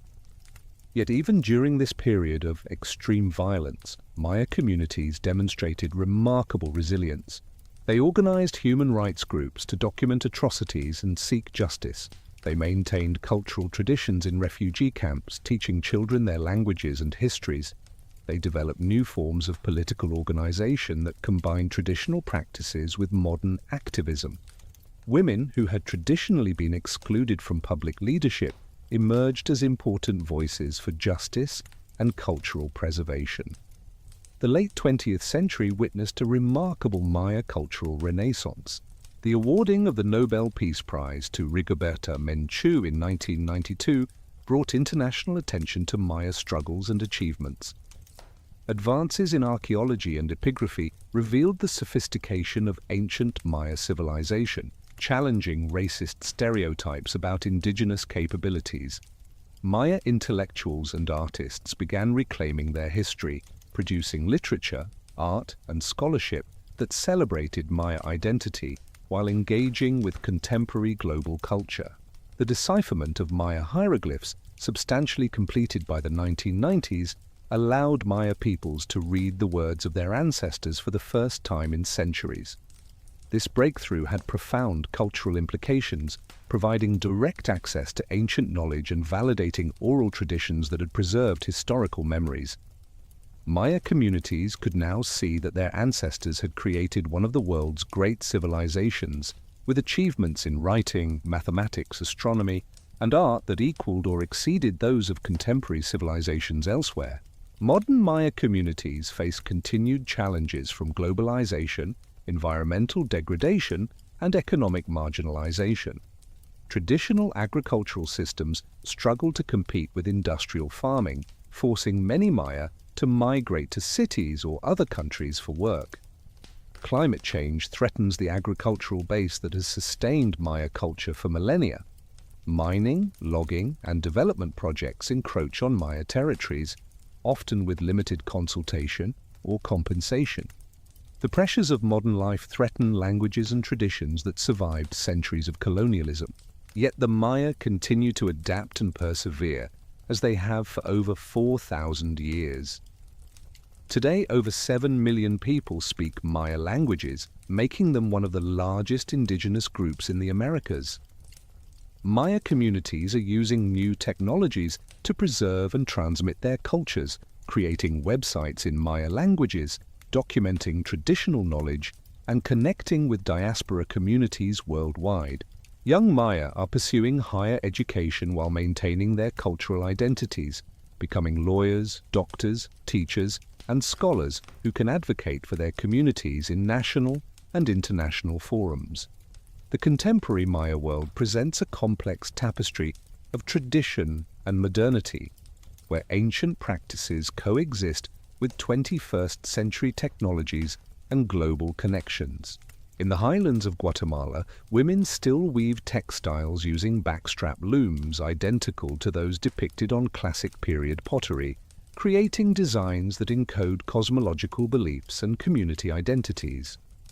In the Yucatan Peninsula, farmers continue to practice traditional milpa agriculture, reading signs in nature to determine planting times, just as their ancestors did centuries ago.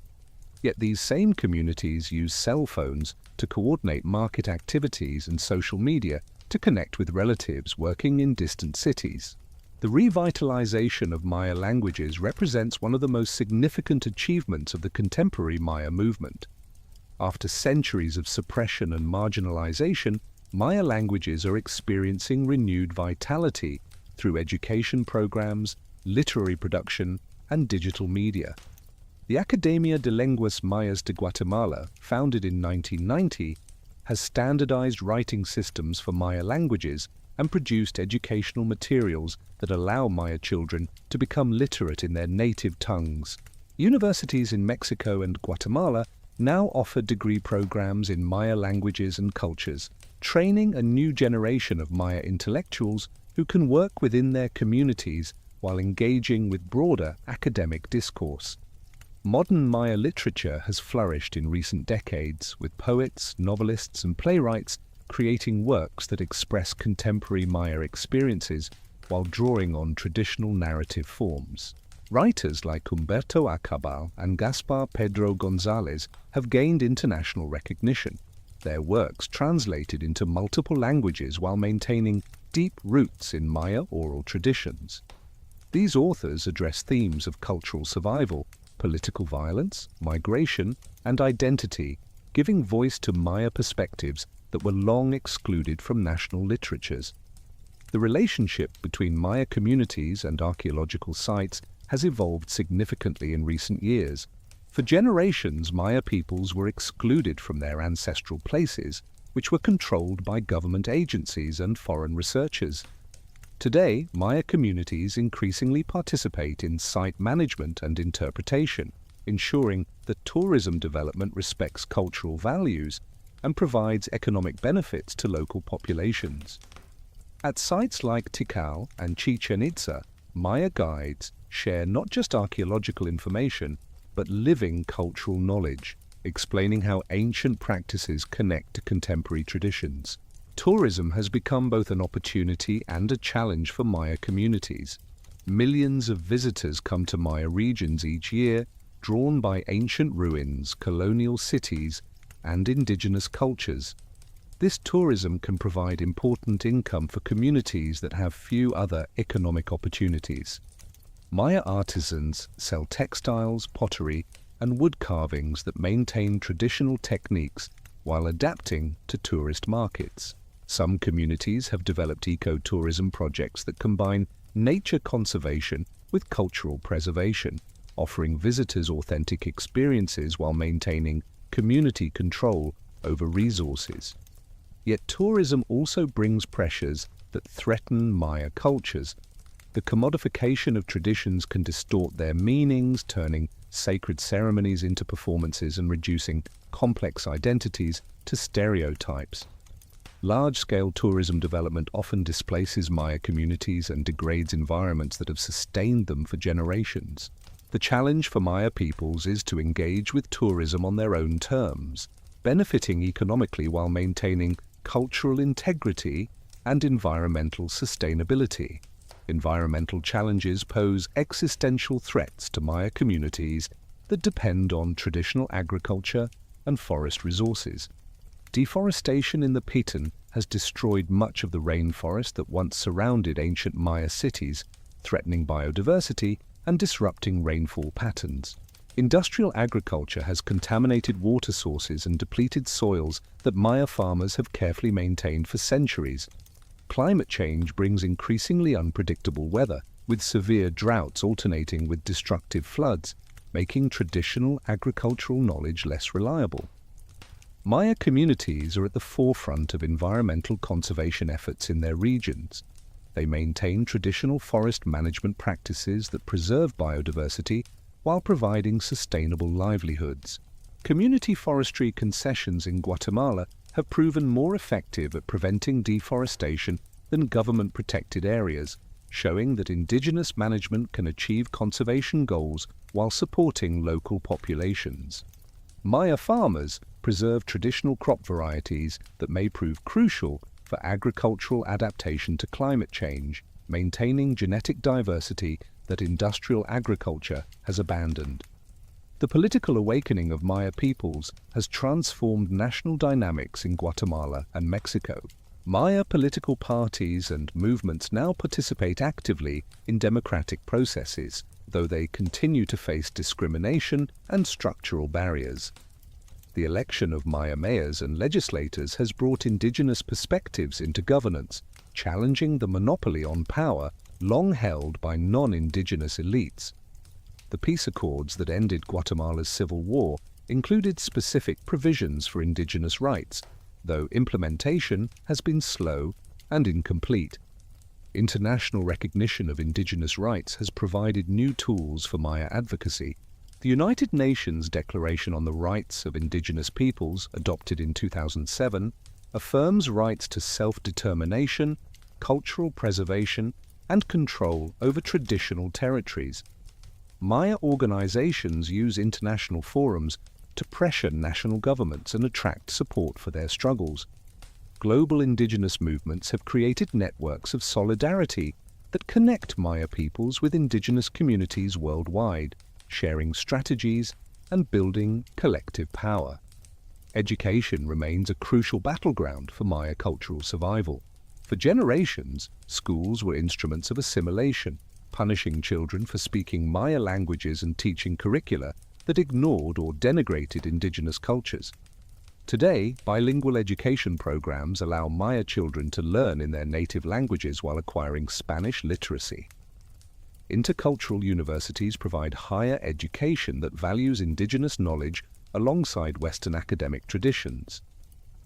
These educational reforms, though still limited and underfunded, represent significant progress toward educational equity. The preservation and transmission of traditional knowledge has taken on new urgency. As elderly knowledge holders pass away, communities are documenting medicinal plant knowledge, agricultural techniques, craft traditions, and oral histories before they disappear. Digital technologies allow for new forms of knowledge preservation, with communities creating archives of recordings, photographs, and videos that capture traditional practices. Young Maya are learning to value knowledge that their parents' generation sometimes rejected in pursuit of modernization, recognizing that traditional wisdom offers solutions to contemporary challenges. Religious life in Maya communities continues to blend pre-Columbian Catholic and Protestant traditions in complex ways. Traditional Maya priests, called Aj in Quiche or Hamen in Yucatec, maintain calendar knowledge and conduct ceremonies at sacred sites. These practitioners experienced severe persecution during the colonial period and continue to face discrimination from some Christian denominations. Yet their knowledge is increasingly valued by Maya communities seeking to reconnect with ancestral traditions and by researchers recognizing the sophistication of Maya spiritual practices. The growth of Protestant evangelicalism in Maya communities has created new religious dynamics. Evangelical churches, many with connections to North American missionaries, have converted significant portions of Maya populations, particularly in Guatemala. These churches often prohibit traditional practices, creating divisions within communities between those who maintain syncretic Catholic Maya traditions and those who embrace evangelical Christianity. Yet even evangelical Maya often maintains certain traditional beliefs and practices, showing the resilience of indigenous spirituality. Migration has become a defining feature of contemporary Maya life, with hundreds of thousands leaving their communities for cities or other countries in search of economic opportunities. Maya workers labor in tourist resorts in Cancun, factories in Mexico City, and agricultural fields in the United States. This migration disrupts traditional social structures and separates families, but also creates new networks that connect Maya communities across vast distances. Remittances from migrants provide crucial income for rural communities, funding everything from house construction to religious festivals. The Maya diaspora in the United States, particularly in cities like Los Angeles, Houston, and rural areas of Florida and Georgia, maintains strong connections to home communities. Immigrant organizations support new arrivals, maintain cultural traditions, and send collective remittances for community projects. Maya languages are spoken in American cities, traditional festivals are celebrated thousands of miles from their origins, and new hybrid identities emerge as Maya youth navigate between their parents' traditions and American culture. Technology offers new possibilities for Maya cultural expression and connection. Social media platforms allow Maya youth to communicate in their languages, share cultural content, and organize political actions. YouTube channels teach traditional crafts and cooking techniques to dispersed audiences. Digital mapping technologies help communities document land claims and resource use. Virtual conferences connect Maya scholars and activists across national borders. These technologies, while products of globalization, become tools for cultural preservation and revitalization. The COVID-19 pandemic that began in 2020 highlighted both the vulnerabilities and strengths of Maya communities. Limited access to healthcare and economic marginalization made Maya populations particularly vulnerable to the virus and its economic impacts. Yet communities responded with traditional practices of mutual aid and collective action, sharing resources and supporting those in need. Traditional medicine provided treatments when modern healthcare was unavailable, and community organization helped distribute aid and information. Looking toward the future, the Maya face enormous challenges but also unprecedented opportunities. Climate change threatens the agricultural foundation of Maya culture, but traditional knowledge offers insights for adaptation. Economic globalization undermines local economies, but also creates new markets for Maya products and cultures. Political marginalization continues, but democratic openings and international support provide new avenues for advocacy. Cultural assimilation pressures remain strong, but Maya youth show renewed pride in their identities and determination to maintain their languages and traditions. The ancient Maya created one of the world's great civilizations, developing writing, mathematics, astronomy, and art that still inspire wonder today. Their descendants have survived conquest, colonialism, genocide, and marginalization, maintaining their cultures through centuries of adversity. Today's Maya are not relics of the past, but dynamic peoples navigating the complexities of the modern world while maintaining connections to ancient traditions. They continue to speak languages that have been spoken for millennia, practice agriculture that has sustained civilizations, and maintain worldviews that offer alternatives to dominant global paradigms. The story of the Maya is not one of a vanished civilization, but of a living culture that continues to evolve and adapt.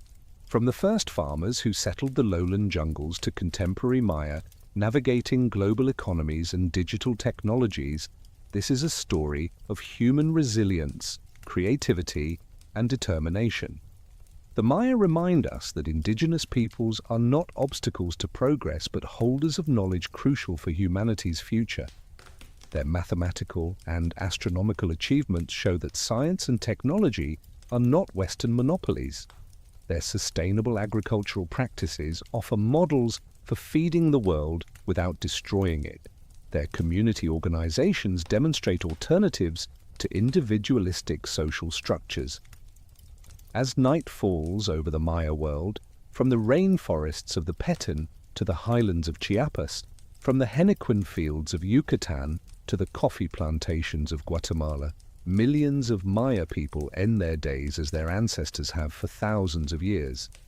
Children learn stories that encode ancient wisdom, women weave patterns that map the cosmos, farmers plan tomorrow's work by signs their grandfathers taught them. In cities far from traditional lands, Maya migrants maintain ceremonies that connect them to ancestral places. The continuity is not perfect or unbroken, but it is real and remarkable. The pyramids that rise above the jungle canopy at Tikal, the elegant palaces of Palenque, the massive structures of El Mirador, these monuments testify to the achievements of ancient Maya civilization.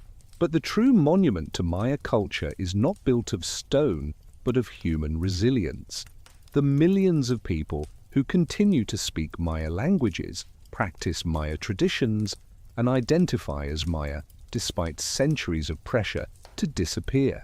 Every Maya child who learns to count in the vigesimal system their ancestors invented, every weaver who encodes cosmological knowledge in textile designs, every farmer who reads the flight of birds to predict rain, these are the living stones of a civilization that refuses to become mere history. The Maya story continues, written now not in hieroglyphs on stone monuments but in the daily struggles and triumphs of contemporary Maya peoples. It is a story of how indigenous cultures can survive and thrive in the modern world, maintaining their distinctiveness while participating in global conversations. The Maya have given the world chocolate, the concept of zero, and some of humanity's greatest art and architecture. Today they offer something perhaps even more valuable, proof that cultural diversity enriches humanity, that traditional knowledge remains relevant, and that indigenous peoples are not part of the past, but essential to the future. As the world faces environmental crisis, social fragmentation, and spiritual emptiness, the Maya tradition of balance between humans and nature, emphasis on community over individualism, and integration of spiritual and material life offers wisdom that transcends cultural boundaries.